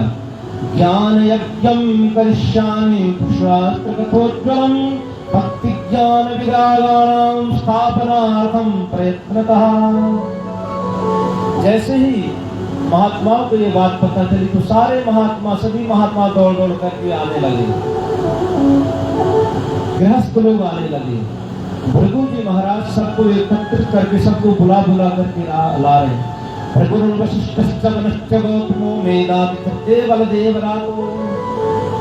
भृगु महाराज सबको मना करके ला रहे हैं और सबको मना करके ला रहे थे। एक व्यक्ति अपने घर में काम कर रहा था, मकान बना रहा था, घर छा रहा था, बरसात का समय आने वाला था, तो अपना जो छप्पर था उसको ठीक कर रहा था। भृगु महाराज उसके पास गए, बोले महाराज आप ये क्या कर रहे हैं? आप घर का छप्पर बना रहे हैं, वहां पे इतनी सुंदर कथा चल रही, कथा प्रारंभ होने वाली, आप चलिए। उस व्यक्ति ने कहा महाराज आप जैसे लोग के लिए कथा हमारे लिए नहीं है, हम लोग गृहस्थ जीवन जीने वाले हैं और हम अगर कथा में चले जाएंगे तो कल बारिश हो जाएगी तो सारा घर बाहर न जाकर हमारे घर में प्रवेश कर जाएगा, बताओ हम सोएंगे कहाँ? भृगु जी ने कहा अगर मैं आपका काम करवा दूं तो? अगर बोले मेरा काम हो जाए तो मैं चलूंगा, जब मैं काम से फुर्सत हूँ तभी ना चलूंगा। तो भृगु जी उनके कार में हाथ बटाने लगे और उनका पूरा काम करके सबको ला रहे, पूरे घर को ले आए। कथा का नियम है कि कथा सुनने का जो फल होता है उससे कहीं अधिक कथा में लोगों को प्रेरित करने से और लोगों को लाने का फल होता है। प्रभु सबको ला रहे हैं करके और सभी लोग आकर के विराजमान हो गए। नदियां आई, सभी तीर्थ आकर के जय सप्तो नमः सप्ता सप्तस्तेव का चूर्ण लाया पशुनाम तीर्था नित्र स्त्रियों नगः। जयकार जोर जोर से होने लगा और सनकादि ऋषि सुंदर कथा का वर्णन कर रहे हैं। सदा सेव्या हे नारद जी, इस कथा को सदा ही सुनना चाहिए, सदा इसका सेवन करना चाहिए। और इस पुराण में 18,000 श्लोक हैं, 12 स्कंद अर्थात 12 स्कंद हैं और 365 अध्याय हैं। इसका सदा सेवन करना चाहिए। अगर कोई व्यक्ति पूरा ना सुने, पूरा पाठ ना करे तो इतनी छूट दे दिया है सरकारी ऋषियों ने। कहते हैं कि महाराज श्लोकार्धम श्लोक पादम वा पठेत भागवतम च नित्यं पुण्यमवाप्नोति राजसूया स्वमेधयो। एक श्लोक का नित्य पाठ करना चाहिए। अगर उतना भी ना बने, श्लोकार्धम एक आधा श्लोक। अब इतनी छूट दिया, बोले महाराज इतना भी समय नहीं, बोले इतना भी समय नहीं तो श्री कृष्णाय नमः, श्री कृष्णाय नमः। श्लोकार्धम श्लोक पादम, आधे पाठ का भी आधा अगर उच्चारण कर लिया तो भगवान जो भागवत का पाठ करने का फल मिलेगा वही उतना पाठ करने से ही फल मिलेगा। अब इससे अधिक छूट और कौन दे सकता है। सनकादि ऋषियों ने कहा महाराज आजन्म मात्रमपि न सखेन किंचित चित्तम विधाय सुख शास्त्र कथा न पीता। अनेक प्रकार के जीवों को, कलयुग के जीवों का कैसे उद्धार होगा, कैसे कैसे लोग इस कथा को सुनकर के मुक्त हुए हैं, इसका वर्णन सरकार ऋषि नारद जी करते हैं। कैसा? जिसने आजन्म, जिसने जीवन भर कथा का श्रवण नहीं किया, कथा को सुना नहीं, आजन्म मात्रमपि न सखेन किंचित मिथ्या स्वजन्म जननी भाजा। उसने तो मिथ्या ही माता की कोख थी, व्यर्थ का ही उसका व्यक्ति का जन्म है, व्यर्थ ही उसने जन्म लिया माँ की कोख से। चांडालवत उसका जीवन कैसा? बोले चांडालवत चक्रवत बलते नहीं। इतने अपशब्द का प्रयोग किया है सरकारी ऋषियों ने ऐसे व्यक्तियों को जो भगवान की कथा में, भगवान में रुचि नहीं रखते हैं, उनके लिए। नारद जी ने कहा महाराज एक बात बताइए, ये तो आपने जीवित व्यक्तियों के लिए बात बताई है, ऐसा भी कोई उदाहरण है कि जिसकी मृत्यु हो गई है उसकी भी मुक्ति हो? तो सनकादि ऋषि कहते बिल्कुल है, इसका भी उदाहरण सुनिए। तो सनकादि ऋषि एक सुंदर उपाख्यान श्रवण करा रहे नारद जी को, और जैसे ही उपाख्यान सुनाने के लिए प्रारंभ कर रहे थे कि देखा कि दूर से ही एक स्त्री नाचते हुए चली आ रही है और उसके साथ में 2 बालक नाचते हुए चले आ रहे हैं। कौन थी? सब लोग देखने लगे आश्चर्य। भक्ति सुतो तो तरणो गृहीत्वा, भक्ति सुतो तो तरणो गृहीत्वा प्रेमी करूपा सहसा विरासी। भक्ति सुतो तो तरणो गृहीत्वा प्रेमी करूपा सहसा विरासी। श्री कृष्ण गोविंद हरे मुरारे नाथे दीना मानि मोर बदन। श्री कृष्ण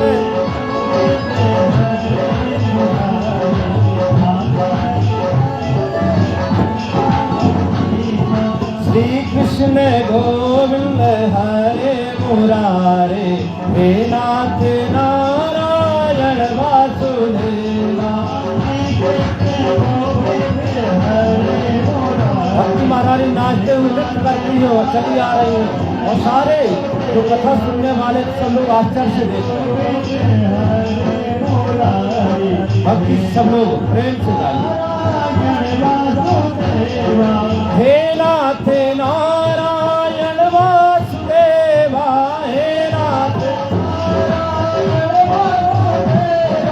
हे नाथ नारायण वासुदेवा,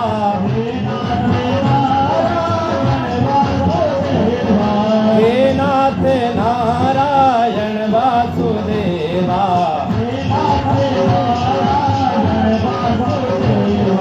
हे नाथ नारायण वासुदेवा,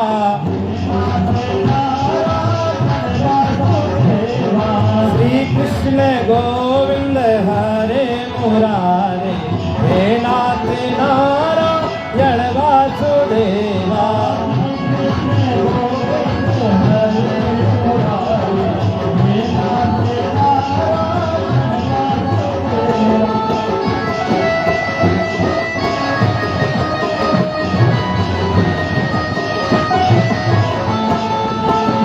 प्रेम से सभी लोग ताली बजाते हुए भगवान का नाम लेंगे।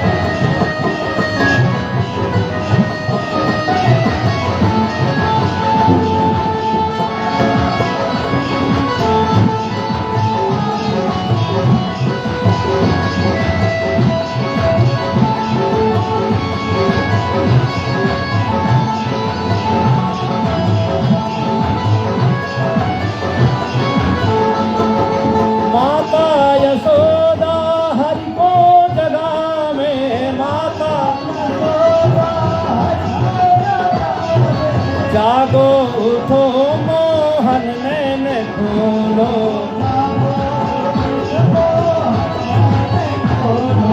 बारे खड़े गोप बुला रहे हैं,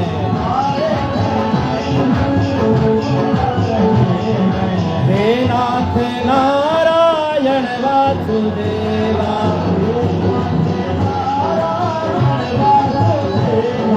हे नाथ नारायण वासुदेवा,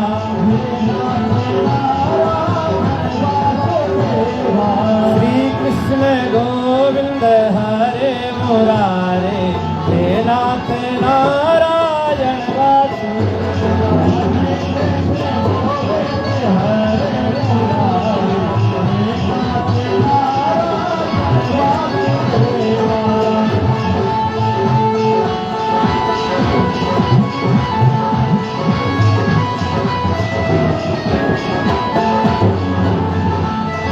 जय हो।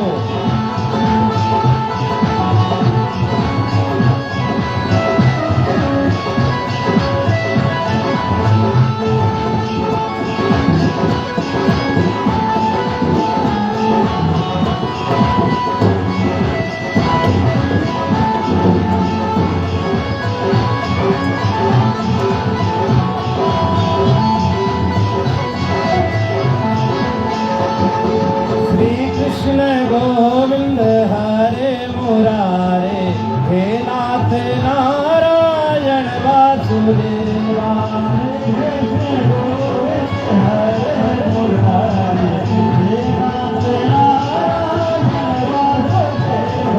हे नाथ नारायण वासुदेवा,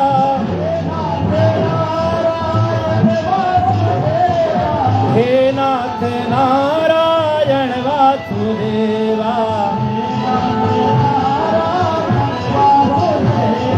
श्री कृष्ण गोविंद हरे मुरारे, हे नाथ नारायण वासुदेवा। भक्ति महारानी बड़े मस्ती में नाच रही है।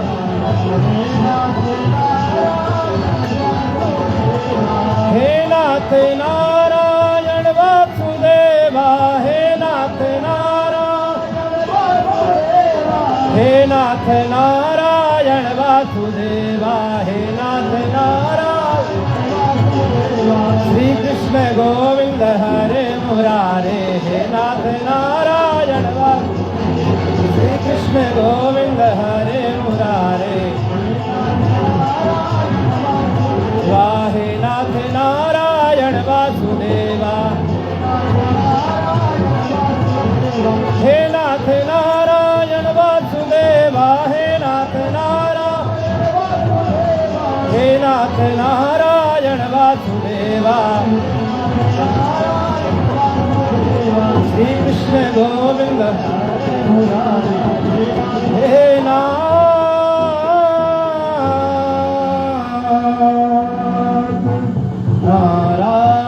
वासुदेव। बोले भक्त वत्सल भगवान की। लोगों ने पूछा महाराज ये कौन है? बोले कथा के प्रभाव से जिनके नाम से कथा हो रही थी तो आज वो कर्म हो गए हैं और वो स्वयं पधार गए हैं। तो ऐसा नहीं है कि किसी के नाम से अगर कुछ शुभ कर्म सत्कर्म किया जाए तो उसका फल नहीं मिलता है। उसका भागवत पर प्रमाण है कि किसी के नाम से अगर हम भागवत करते हैं, कोई अनुष्ठान करते हैं तो उसका फल जरूर उसको मिलता है। और भक्ति महारानी के नाम से नारद जी ने कथा का आयोजन किया और भक्ति महारानी नृत्य करते नाचते अपने पुत्रों के साथ वहां पधार गई और सुंदर कथा श्रवण करा रहे हैं। नारद जी को सनकादिक ऋषि और एक सुंदर उपाख्यान सुनाते हैं।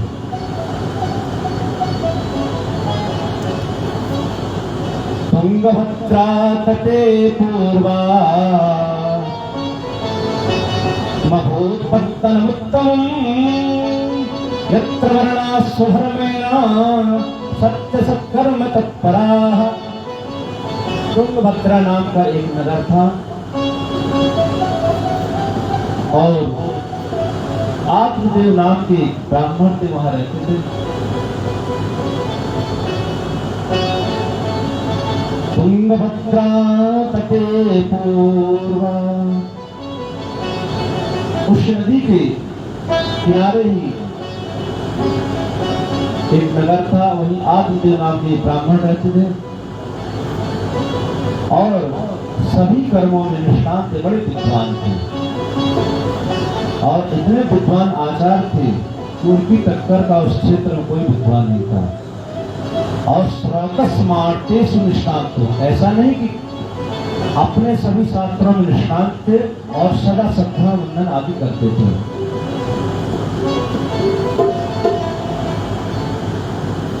और जो भी उनको जजमानी में पांडित कर्म में जो मिल जाता था उसी से उनका भरण पोषण का परिवार करता। भिक्षुको वित्तवान लोग प्रिया धुंधली स्मृता, बड़े प्रसन्न रहते थे आत्मदेव जी। परंतु कभी कभी जो पंडित जी लोग होते हैं ना, उनकी पंडितानी बड़ी गड़बड़ मिल जाती है पंडित जी लोगों को। हमारी पंडितानी तो बड़ी अच्छे स्वभाव की है, वो कथा सुन रही है फेसबुक के माध्यम से, लाइव चल रहा है, बड़ी प्रसन्न हो रही है सुन करके। अब जाएंगे तो बड़ा अच्छा हमारा सम्मान भी करेंगे, तो उनकी तारीफ हो रही है। तो कभी कभी पंडितानियाँ गड़बड़ भी मिल जाती है पंडित जी लोगों को। ऐसे ही आत्मदेव जी के साथ हो गया। आत्मदेव जी बड़े संस्कारी थे, भगवान के भक्त थे, परंतु उनकी जो पंडितानी थी बड़ी गड़बड़ मिल गई। और नाम क्या था उसका? धुंधली, धुंधुम करोती, जो हमेशा झगड़ा आदि करती रहती थी लोगों से।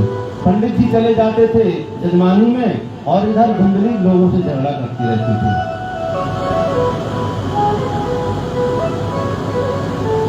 हमने यहाँ तारीफ किया, वहां से लिख करके आ गए, बहुत सुंदर पंडित जी। अब जाएंगे तो बड़ा गरम गरम हमको खाने को मिलेगा। ये भी बता दें कि ससुराल कहाँ है, वो भी बताएंगे, गड़बड़ हो जाएंगे, पंडिताई परेशान हो जाएंगे, कुछ लाइन लग जाएगी लोगों तो बना बना के परेशान हो जाएंगे। तो धुंधली जब महाराज आत्मदेव जी जाते थे बाहर तो धुंधली लोगों से झगड़ा करती रहती थी। स्वभाव का कर्कश स्वभाव था। लोक वार्ता हरता क्रूरा प्रायसो बहुजल्पिका, बहुजल्पिका अधिक बोलने वाली थी। लोक वार्ता अर्थात बोलने में इतनी निपुण थी और क्रूर स्वभाव वाली थी। बहुत जल्दी अधिक बोलने वाली थी। इस प्रकार का उसका ऐसा स्वभाव था। और धीरे धीरे धीरे धीरे अवस्था बढ़ने लगी। आत्मदेव जी को अब लोग ताने मारने लगे, देखो जजमानी का धन ला रहे हैं और ऐसा धन किस काम का, कोई संतान ही नहीं है। ऐसा धन किस काम का, लोगों को पता नहीं कैसा कैसा धन ला रहे हैं घर में, तो कोई संतान ही नहीं हो रही, कोई बच्चे ही नहीं हो रहे। परिवार वाले तो कुछ नहीं कहते थे, परंतु पड़ोसी और ज्यादा बोलने लगे। आत्मदेव जी ने सोचा चलो कोई बात नहीं, परंतु एक दिन की बात नहीं, अब तो हमेशा ही बात होने लगी। उनके यहाँ जो गाय थी वो भी कई वर्षों से थी, उसको भी कोई बच्चा नहीं हुआ। अब तो आत्मदेव जी सोचने लगे कि बात तो सही कह रहे हैं। तो आत्मदेव जी ने निश्चय किया कि अब मैं तपस्या करूंगा और सभी का एक ही निदान है, हर संकट का एक ही निदान है, क्या? तप, साधना। आत्मदेव जी चल दिए वहां से, और वहां से चले एक सरोवर की, एक तालाब के किनारे आ गए। एक मंदिर था, वहां जलपान किया। उस मंदिर की सीढ़ियों में आकर के, छाया में आकर के बैठ गए, थक गए थे। और वहीं से एक महात्मा निकल रहे थे। महात्मा ने जैसे ही देखा कि तो यज्ञोपवीतादि धारण की, उन्हें कोई ब्राह्मण लगते, कोई तेजस्वी ज्ञानी पंडित लगते हैं।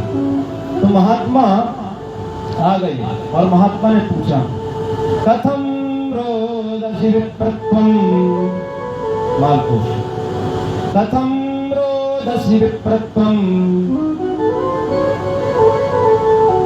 काते चिंता बलियसी।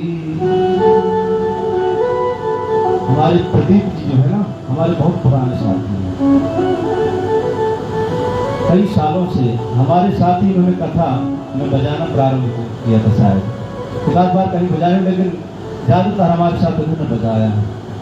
रागों का अच्छा ज्ञान है, प्रवीण कर चुके हैं। प्रवीण अर्थात जिसे हम लोग एमए कहते हैं ना, वो उन्होंने संगीत से किया है, रागों के अच्छे जानकार हैं। तो क्यों महाराज आप रो क्यों रहे हैं? कथम रोदसी प्रथम, अरे ब्राह्मण देवता क्यों रो रहे हैं? काते चिंता बलियसी, आप कौन सी ऐसी चिंता है कि आप इतने परेशान होकर के यहाँ बैठे हैं? ब्राह्मण ने कहा, आत्मदेव ने कहा, महाराज किम प्रमी मिर्षे दुःखम पूर्व पापेन संचितम मदीया पूर्वजास्तोयं कबोष्टम भुंजते। महाराज पता नहीं कैसा मेरा पूर्व जन्म का कोई ऐसा पाप है जिससे मैं संतानहीन हूँ, निसंतान हूँ। मैं इसीलिए दुखी हूँ क्योंकि मेरे यहाँ कोई संतान नहीं, संतति नहीं है। इतना ही नहीं, मेरे घर में जो गाय है उसके भी कोई बच्चा नहीं हो रहा है। और अब आप मिल गए हैं तो आप मुझे आशीर्वाद दीजिए, ऐसा उपाय बताइए मेरे संतान हो जाए। महात्मा ने कहा कि 50 की 60 उम्र हो चली है और अब संतान की इच्छा की जागी है। महात्मा ने कहा, महाराज इस जन्म की बात छोड़िए, 7 जन्म तक मैं आपकी मस्तक की रेखा को देख करके बता सकता हूँ, इस जन्म की बात नहीं। 7 जन्मों तक आपके कोई संतान नहीं, कोई संतति नहीं होगी। और इस प्रकार से 7 जन्मावधि तक पुत्रों नहीं बचा। ये ब्राह्मण देवता 7 जन्म की अवधि तक तुम्हारी कोई संतान नहीं होगी और तुम व्यर्थ में चिंता मत करो। आत्मदेव ने कहा कि महाराज ये आप ज्ञान की बातें मुझे मत बताइए, अगर आपने मुझे संतान नहीं दी, संतान होने का आशीर्वाद नहीं दिया, तो मैं आपके सामने अपना शरीर त्याग दूंगा और फिर उसका दोष, ब्रह्म हत्या का दोष आपको लगेगा। महाराज महात्मा ने बहुत समझाया, बहुत उदाहरण भी दिए कि ऐसे ऐसी बात है। सगर राजा के 60,000 पुत्र थे, परंतु उनको उससे क्या सुख मिला? एक छोटे से अपराध के कारण उनके 60,000 पुत्र जल जल करके धूम करके राख हो गए थे। राजा चित्रकेतु की रानियों ने उन्हीं की रानियों ने बेटे को जहर दे दिया था, जिससे उसके पुत्र की मृत्यु हो गई थी। तो क्या सुख मिला राजा चित्रकेतु को?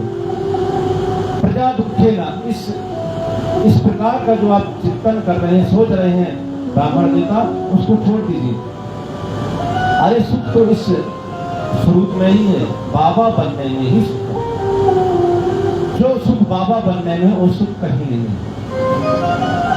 एक जज साहब थे और उनकी जो बेटा था, बेटी का बेटा था, दौड़ता हुआ आया, बाबा बाबा बाबा बाबा बाबा। बड़ा प्रसन्न हो गए जज साहब, उसको गोदी में लगा लिया। परंतु गुरूर से दूसरे क्षण बेटी का बेटा दौड़ता चला आया, नाना नाना नाना नाना।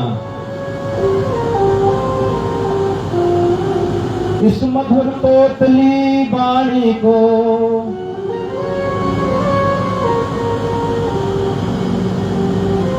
इस मधुर तोतली वाणी में अब तो तुम कुछ शर्माओ, नाती कहन लगे बाबा अब तो बाबा बन जाओ। महाराज अब तो बाबा बन जाइए। लेकिन बड़ा आनंद आता है जब नाना नाना करके आते हैं बाबा बाबा। महात्मा ने कहा सप्त जन्म विधि दबा, परंतु बार बार आग्रह किया और रोने लगे आत्मदेव। महात्मा को दया आ गई और उन्होंने कहा ठीक है, परंतु कुछ नियम है। और एक फल हाथ में लिया, मंत्र के प्रभाव से एक मंत्र, उस फल को लिया और आत्मदेव के हाथ में दे दिया और बोले इस फल को अपनी पत्नी को जाकर के खिला देना। और उसके सारे नियम बता दी कि कैसे उसको रहना, कैसे सोना, क्या खाना है और कितने समय खाना है, आदि नियम बता दिए। जब डॉक्टर दवाई देते हैं तो उसके नियम भी बताते हैं, परहेज बताते हैं। और दवाई ला करके रख लिया किसी ने, दवाई खाए और उसका परहेज ना करे तो उस दवाई का प्रभाव नहीं पड़ेगा। उसमें डॉक्टर की क्या गलती है? उन्होंने तो अपनी तरफ से सारे अच्छे अच्छे उपाय बता दी, दवाई दे दी, परंतु उसका जो निदान, उसका निदान तो ठीक से तब होगा जब जो मरीज है अपने उन नियमों का पालन करेगा। आत्मदेव जी बड़े प्रसन्न हुए और फल लेकर के आ गए और बड़े प्रसन्नता से अपनी पत्नी को बुला रहे, सुनती हो जी आइए घर आइए। तो धुंधली दूर से ही बाहर से बोली क्या बात है, क्यों चिल्ला रहे हैं? अरे महाराज एक फल लाया हूं मैं, देखिए इस फल को खाइए। बोले फल? धुंधली ने हाथ में उस फल को लिया और चारों तरफ देख करके बोले कहीं फल खाने से भी बच्चा पैदा होते हैं? अगर फल खाने से बच्चा पैदा होते तो जो आज रोड में फल बेच रहे हैं इनके शोरूम की दुकान होती, बड़े बड़े महल होते। अगर फल खाने से बच्चे पैदा होते तो उनके बड़े बड़े महल होते। आज बेचारे सबसे गरीब अगर है तो वो सब गरीब। अगर फल खाने से बच्चे पैदा होने लगे तो आज उनकी हवेलियां होती फल बेचने वालों की, और इसमें इस तरह फुटपाथ फल नहीं बेचते हो, उनके शोरूम होते बड़े बड़े। धुंधली ने सोचा कि इस फल खाने से कभी बच्चा पैदा होगा। आत्मदेव जी ने बताया कि देवी इस फल को खा लेना और एक बार भोजन करना है और कम बोलना है, भगवान का नाम लेना है। धुंधली ने कहा कितना मैं नाम लेता हूँ तो सब पड़ोसी जानते हैं। और आत्मदेव जी चले गए वहां से। धुंधली ने कहा ठीक खा लूंगा। अब धुंधली उतर चलाई इसमें और सोचने लगी, अब फल को लेकर के सोचने लगी कि इस फल को मैं खा लूंगी और इस फल को अगर खा लिया मैंने तो मेरा उधर मेरा पेट बढ़ेगा और कहीं सुखदेव की तरह या 12 वर्ष तक पेट में रहेगा, तब तो मेरा कल्याण हो जाएगा। ननंदा संभरित कदा, और कहीं मैं गर्भ से हो गई, पेट बड़ा हुआ, मैं चल नहीं पाऊंगी और कहीं ननद आकर के मेरा धन ले जाने लगी तो मैं क्या करूंगी? ननंदा संभरित कदा, क्योंकि नंद और भाभी का झगड़ा तो चलता ही रहता है, कहीं कहीं प्रेम भी होता है। धुंधली सोच कहती है अपनी सखी से कि नंद अगर कहीं नंद आ गई तो सारा धन ले जाएगी, मैं क्या करूंगी? इतने पर भी नहीं बात बनी तो कहती है कि कहीं ऐसा ना हो कि चोर आकर के धन ले जाए, कहीं आग लग जाए तो मैं क्या करूं, कैसे धन को बचाऊंगी। आदि आदि धुंधली सोच रही है और अपनी सखी से कह रही है, और सखी सुन करके चली गई। कुछ दिन बीता तो उसकी एक बहन आई। बहन के बहुत सारे बच्चे थे और उसको एक बालक उसके पेट में था। बहन से भी उसने सारी घटना बता दी, सारी बात बता दी। बहन ने कहा, अरे क्यों परेशान हो रही हो, मेरे यहाँ खाने वाले अधिक हैं परंतु खाने की व्यवस्था मेरे यहाँ नहीं है। मेरे यहाँ संपत्ति की कमी है, खाने वाले बहुत हैं। तुम्हारे संपत्ति अधिक है परंतु खाने वाले नहीं कोई। एक काम करो, क्या मेरे उधर में अभी जो बालक है, जब इसका जन्म होगा तो इसको मैं तुमको दे दूंगी और तुम मुझे धन दे देना, इसके बदले कुछ धन दे देना, मैं अपने पति को समझा लूंगी। अब धुंधली बड़ी प्रसन्न होगी, बोले तो बहन तुमने बहुत अच्छी बात कही, ये तो मैंने कभी सोचा ही नहीं था। अब धुंधली प्रसन्न हो गई और बहन ने कहा कि एक बात और ध्यान दो, अब तुमको कहीं जाना नहीं, बाहर घर के अंदर ही रहना है और ऐसा अभिनय करना है कि तुम्हारे उदर में बालक है, पेट में बच्चा है। अब तो धीरे धीरे समय बीत रहा था। आत्मदेव जी बड़े प्रसन्न हो रहे थे। कभी भी पूछते, देवी तुमको कोई कष्ट तो नहीं है? तो धुंधली बोलती थी, मैं बहुत आराम से हूँ और जब से बालक मेरे पेट में आ गए तब से और प्रसन्न हूँ। अब तो आत्मदेव जी गुब्बारा हो रहे थे, फूल करके सुन करके बड़े खुश हो जाते थे। आत्मदेव जी खुश हुए। समय आया और समय आने पर धुंधली की जो बहन थी उसके यहाँ एक बालक हुआ और पीछे के दरवाजे से उसकी बहन उस बालक को ला करके दे दी और सारा धन लेकर के वहां से चली गई पीछे से। आत्मदेव जी कान लगा कर बैठे हैं दरवाजे में कि कब बालक की किलकारी सुनने को मिले। और जैसे ही उसकी बहन चली गई और बालक को रखा और धीरे से धुंधली ने चुटकी काट दी। अब जैसे ही बालक को चुटकी काटी, धीरे से दबाए तो जोर जोर से रोने लगा। अब तो आत्मदेव जी की खुशी का ठिकाना नहीं रहा और दान करने लगे, बड़े प्रसन्न हो गए, धूमधाम से नाचने लगे और सब लोग प्रसन्न हो गए। धुंधली ने खबर भिजवा दी आत्मदेव जी के पास कि मेरे पति को खबर भेज दीजिए, बता दिया जाए कि एक सुंदर बालक का जन्म हुआ है। आत्मदेव जी बड़े प्रसन्न हो गए और धीरे धीरे धीरे धीरे त्रिमासे निर्गते चापा सधेनु सुसुवेर्भकं सर्वांग सुंदरम दिव्यं निर्मलम कनकप्रभम। स्वर्ण के समान गाय के 3 माह जब बीता तो गाय ने एक बालक को जन्म दिया और त्रिमासी उस बालक का जो शरीर था मानव का था, सिर्फ कान गाय के समान थे, इसलिए उसका नाम गोकर्ण रखा था। धुंधली ने कहा, महाराज मैं अपने बालक का नाम अपने नाम से मिलता जुलता रखूंगी। आत्मदेव ने कहा, मैं अपने नाम से मिलता जुलता रखूंगा। आप दोनों में झगड़ा होने लगा। आत्मदेव कहते मेरा नाम आत्मदेव है, मैं अपने बालक का परमात्मदेव नाम रखूंगी। धुंधली कहती ना ना ना, मेरा नाम धुंधली है तो मैं अपने नाम बालक का नाम अपने नाम से मिलता जुलता रखूंगी। आत्मदेव ने कहा, जो तुम्हारी इच्छा रख लो। तो धुंधली ने अपने बालक का नाम रखा क्या? सुनते हैं कथा, काशी में कथा होती रहती है, धुंधकारी। और अब तो लोगों की खुशी का ठिकाना नहीं रहा। लोगों ने कहा, अरे देखो इतनी बड़ी खुशी की बात है कि इतने वर्ष हो गए कुछ हो नहीं रहा था, आत्मदेव के बालक हुआ और गाय के जो बालक हुआ उतना सुंदर हुआ। और धीरे धीरे धीरे धीरे यत्कालेन तो जातो तरुणो कन्या बुभो गोकर्ण पंडितो गाने धुंधकारी महाखलः।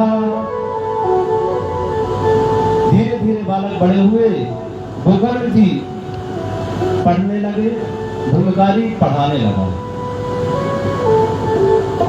गोकर्ण जी को पढ़ने भेजते, धुंधकारी को पढ़ाने भेजते तो गोकर्ण जी गुरुकुल में जाकर पढ़ते थे, परंतु धुंधकारी क्या करता था, लोगों को पढ़ाता था। एक दिन आत्मदेव जी ने दोनों बालकों को बुलाया और गोदी में बैठाया। तो गोकर्ण जी से पूछा कि बेटा तुमने क्या सीखा? तो गोकर्ण जी ने बहुत सुंदर गीता का पाठ सुना दिया। 2 मिनट में ही गीता सुना दी गोकर्ण जी ने। और धुंधकारी से पूछा, बेटा तुमने क्या पढ़ा? तो धुंधकारी ने 2 मिनट में 200 गालियां सुना दी। आत्मदेव जी ने सोचा, रे ये कैसा फल पैदा हुए मेरे घर में। अब धीरे धीरे धीरे धीरे धुंधकारी बड़ा हुआ और लूटपाट मचाने लगा, लोगों को परेशान करता था। सब हस्ते न भोजनम, सब अर्थात मुर्दा से छुआ हुआ भोजन करता था। सब हस्ते न भोजन का मतलब तो यही हुआ कि मुर्दा के हाथ से छुआ भोजन करना। परंतु रामायण में 14 लोग ऐसे हैं जो सब के समान होते हैं, मुर्दे के समान होते हैं। रामायण में बहुत सुंदर वर्णन है कि कौन कौन से लोग सब के समान होते हैं। तो धुंधकारी छोटे छोटे बालकों को पकड़ लेता था और धीरे से ले जाकर के कुएं में फेंक देता था। अब आए दिन लोग शिकायत लेकर के आते थे और अब गोकर्ण जी को अब पश्चाताप होने लगा। उस समय समझ नहीं आ रहा था जब वो यति महात्मा समझा रहे थे, परंतु अब जब लात लगी तब बात बनी। जब आज अपने पर आई तब समझ में आया कि नहीं, जो महात्मा कह रहे थे वही सही था, परंतु मैंने हठ किया। उसका हठ का परिणाम क्या हुआ कि दुष्ट बालक मेरे यहाँ हुआ। इससे अच्छा तो यही था कि बालक नहीं होता तब भी अच्छा रहता। आप समझ में आया नहीं आत्मदेव जी की। और एक दिन उदास बैठे थे आत्मदेव जी और गोकर्ण जी अपने पिता को, आत्मदेव जी को भी पिता ही कहते थे। भले गाय से उनका जन्म हुआ था परंतु वो भी पिता ही कहते थे। एक दिन आत्मदेव जी के पास आए गोकर्ण जी और पूछा, पिताजी आप क्यों उदास हैं? तब गोकर्ण जी की बात सुनकर के आत्मदेव ने कहा कि एक तुम हो जो मेरे पास आकर के पूछते हो कि पिताजी क्या परेशान है, और एक वो बालक है जो आए दिन की शिकायतें सुनने के मिलती है। तो बहुत सुंदर उपदेश यहाँ किया गोकर्ण जी ने अपने पिताजी को। बोले मत पिताजी, गेहिमान सरुधरे विमतिं त्यजत्वं जाया दिशो सदा ममतां विमुचा पश्यानिशं जगदिदं क्षणभङ्गनिष्ठं वैराग्यरागरसिको भवभक्तिनिष्ठः। पिताजी, देहेष्ठिमान सुरुधरे, ये जो देह है शरीर है, देहेष्ठिमान सुरुधरे, मांस रुधिर आदि से बना हुआ शरीर है, ये किसी का सगा नहीं है। इसको एक दिन छोड़ना ही छोड़ना है। इसलिए जाया सुता सदा सदा विमुचा, जाया सुता दिशु सदा ममता विमुचा। इस देह के प्रति और इस देह से जुड़े लोग जो हैं उनको त्याग दीजिए, उनको छोड़ दीजिए, ममता को त्याग दीजिए। पश्यानिशं जगदिदं क्षणभङ्गनिष्ठं वैराग्यरागरसिको भवभक्तिनिष्ठः। और आप बैरागी बन जाइए। धर्मं भजस्व तत्सत्यं त्यज लोक धर्मान्। लोक धर्म अर्थात जो व्यवहारिक धर्म है, मेरा पति, मेरी पत्नी, मेरे बच्चे, इनको, ये जो लोक धर्म है इनको त्याग दीजिए। अगर नहीं त्याग सकते हैं तो एकांत में जाकर के भगवान का चिंतन कीजिए, क्योंकि ये सब साथ में जाने वाले नहीं हैं। तो साथ में कौन जाएगा? बोले साथ में जाएगा जो हम करेंगे, अच्छा कर्म करेंगे तो वो साथ में जाएगा, गलत काम करेंगे तो वो साथ में जाएगा। आत्मदेव जी ने बहुत सुंदर सत्संग हुआ आत्मदेव गोकर्ण जी का और बहुत प्रसन्न हुए। गोकर्ण जी कहते हैं पिताजी, इस ममता मोह को, माया को छोड़ दीजिए और मैं तेरी की जो ग्रंथि है इसको त्याग कीजिए और भगवान का भजन कीजिए, उसी में कल्याण है, उसी से उद्धार होगा। क्योंकि कहते हैं ना, कबीर साहब कहते हैं ना के तोहरा संग जाई भंवरवा, के तोहरा जाई भंवरवा के तोहरा संग जाई भंवरवा के तोहरा संग जाई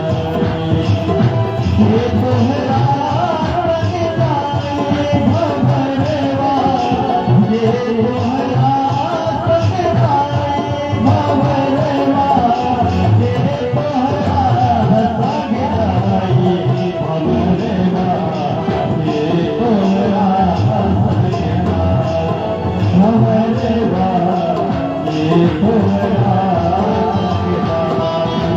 आवत की मेरी बड़ा सुख होला तोरा पे बाजेला बधाई बधाई तोरा पे बाजेला बधाई जात की मेरी बड़ा दुख होला जात की मेरी बड़ा दुख होला जात की मेरी बड़ा दुख होला जात की मेरी बड़ा दुख होला हंस अकेला उड़ जाई भंवरवा के तोहरा संग जाई भंवरवा के तोहरा संग जाई के तोहरा संग जाई भंवरवा के तोहरा संग जाई भंवरवा तोहरा संग जाई भंवरवा तोहरा संग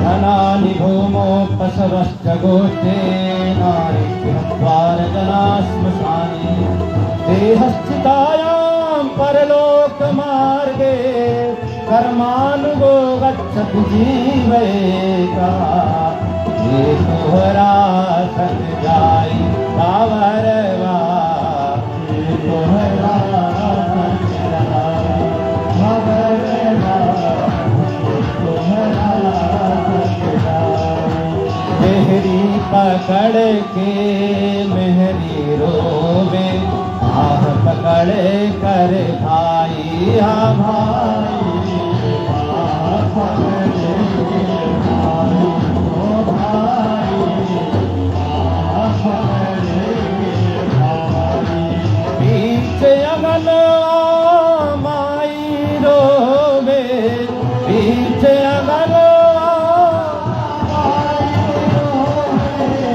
बबुआ के होते विदाई भंवरवा तोहरा संग भंवरवा के तोहरा संग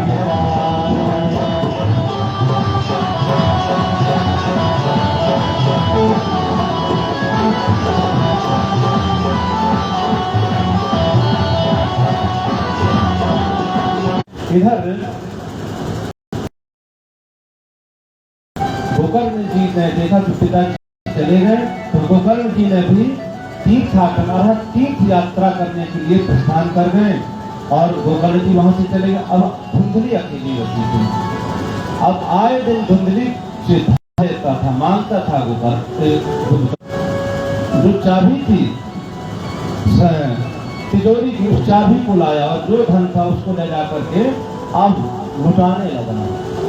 माँ भी चली गई और धीरे धीरे धीरे धीरे धीरे धीरे व्यसन लगा और इनके साथ हम भी गिर जाए। तो क्या किया उन लोगों ने तप्तांगार समूहाश्च तन्मुखे ही विचक्षुः धुंधकारी को गले में फांसी लगा करके मारने लगी। दुष्ट था उसकी मृत्यु होनी। कोई उनसे परदेश गए हुए और आए दिन लोग पूछने लगे। अब उन्होंने सोचा कि इस तरह से ठीक नहीं होगा, तो वो सारा धन लेकर के वहां से प्रस्थान कर दिया। इन 5 प्रकार की वेश्याएं कौन है? बोले 5 प्रकार की वेश्याएं, 5 प्रकार के विष। 5 प्रकार के विष कौन है? बोले हो गया। अब प्रेत योनि में भटकता रहा। ये बात जाकर के गोकर्ण जी को पता चली। तो गोकर्ण जी महाराज तीर्थों में, जिस तीर्थ में जाते थे तो श्राद्ध करते थे, और कई तीर्थों में गए, श्राद्ध करने लगे। और ये सोचा कि जरूर एक कोई दुर्गति को प्राप्त प्राणी है, तो उन्होंने जल लिया हाथ में और जल को अभिमंत्रित किया, और अभिमंत्रित करके जल को छिड़क दिया। ऐसे ही जब छिड़का की और वो बोलने लगा।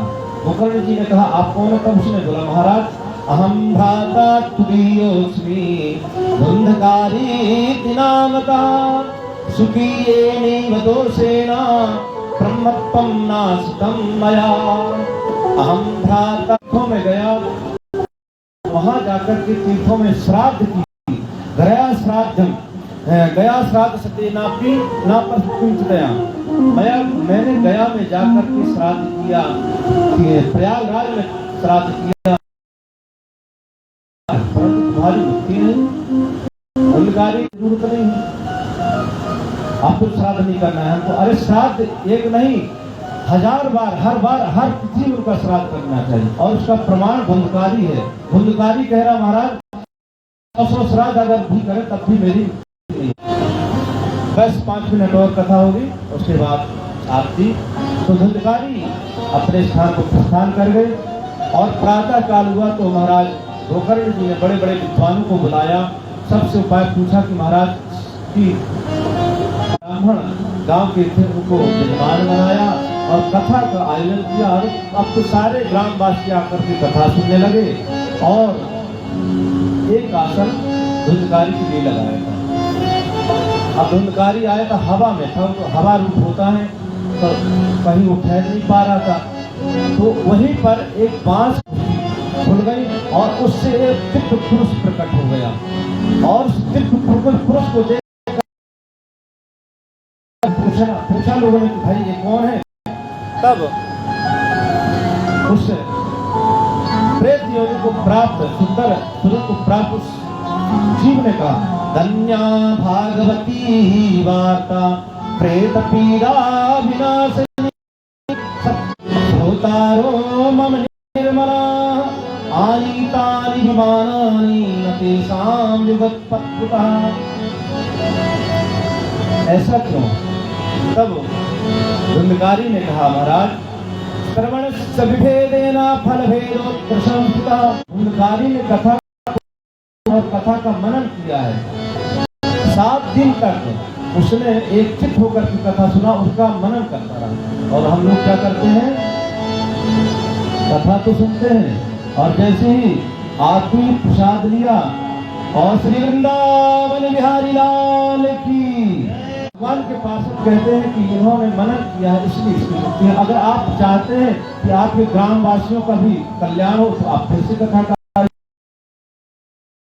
भगवान के पास वहां से प्रस्थान करिए। गोकर्ण जी ने फिर से कथा का आयोजन किया, और अब तो बहुत सारे विमान आ गए,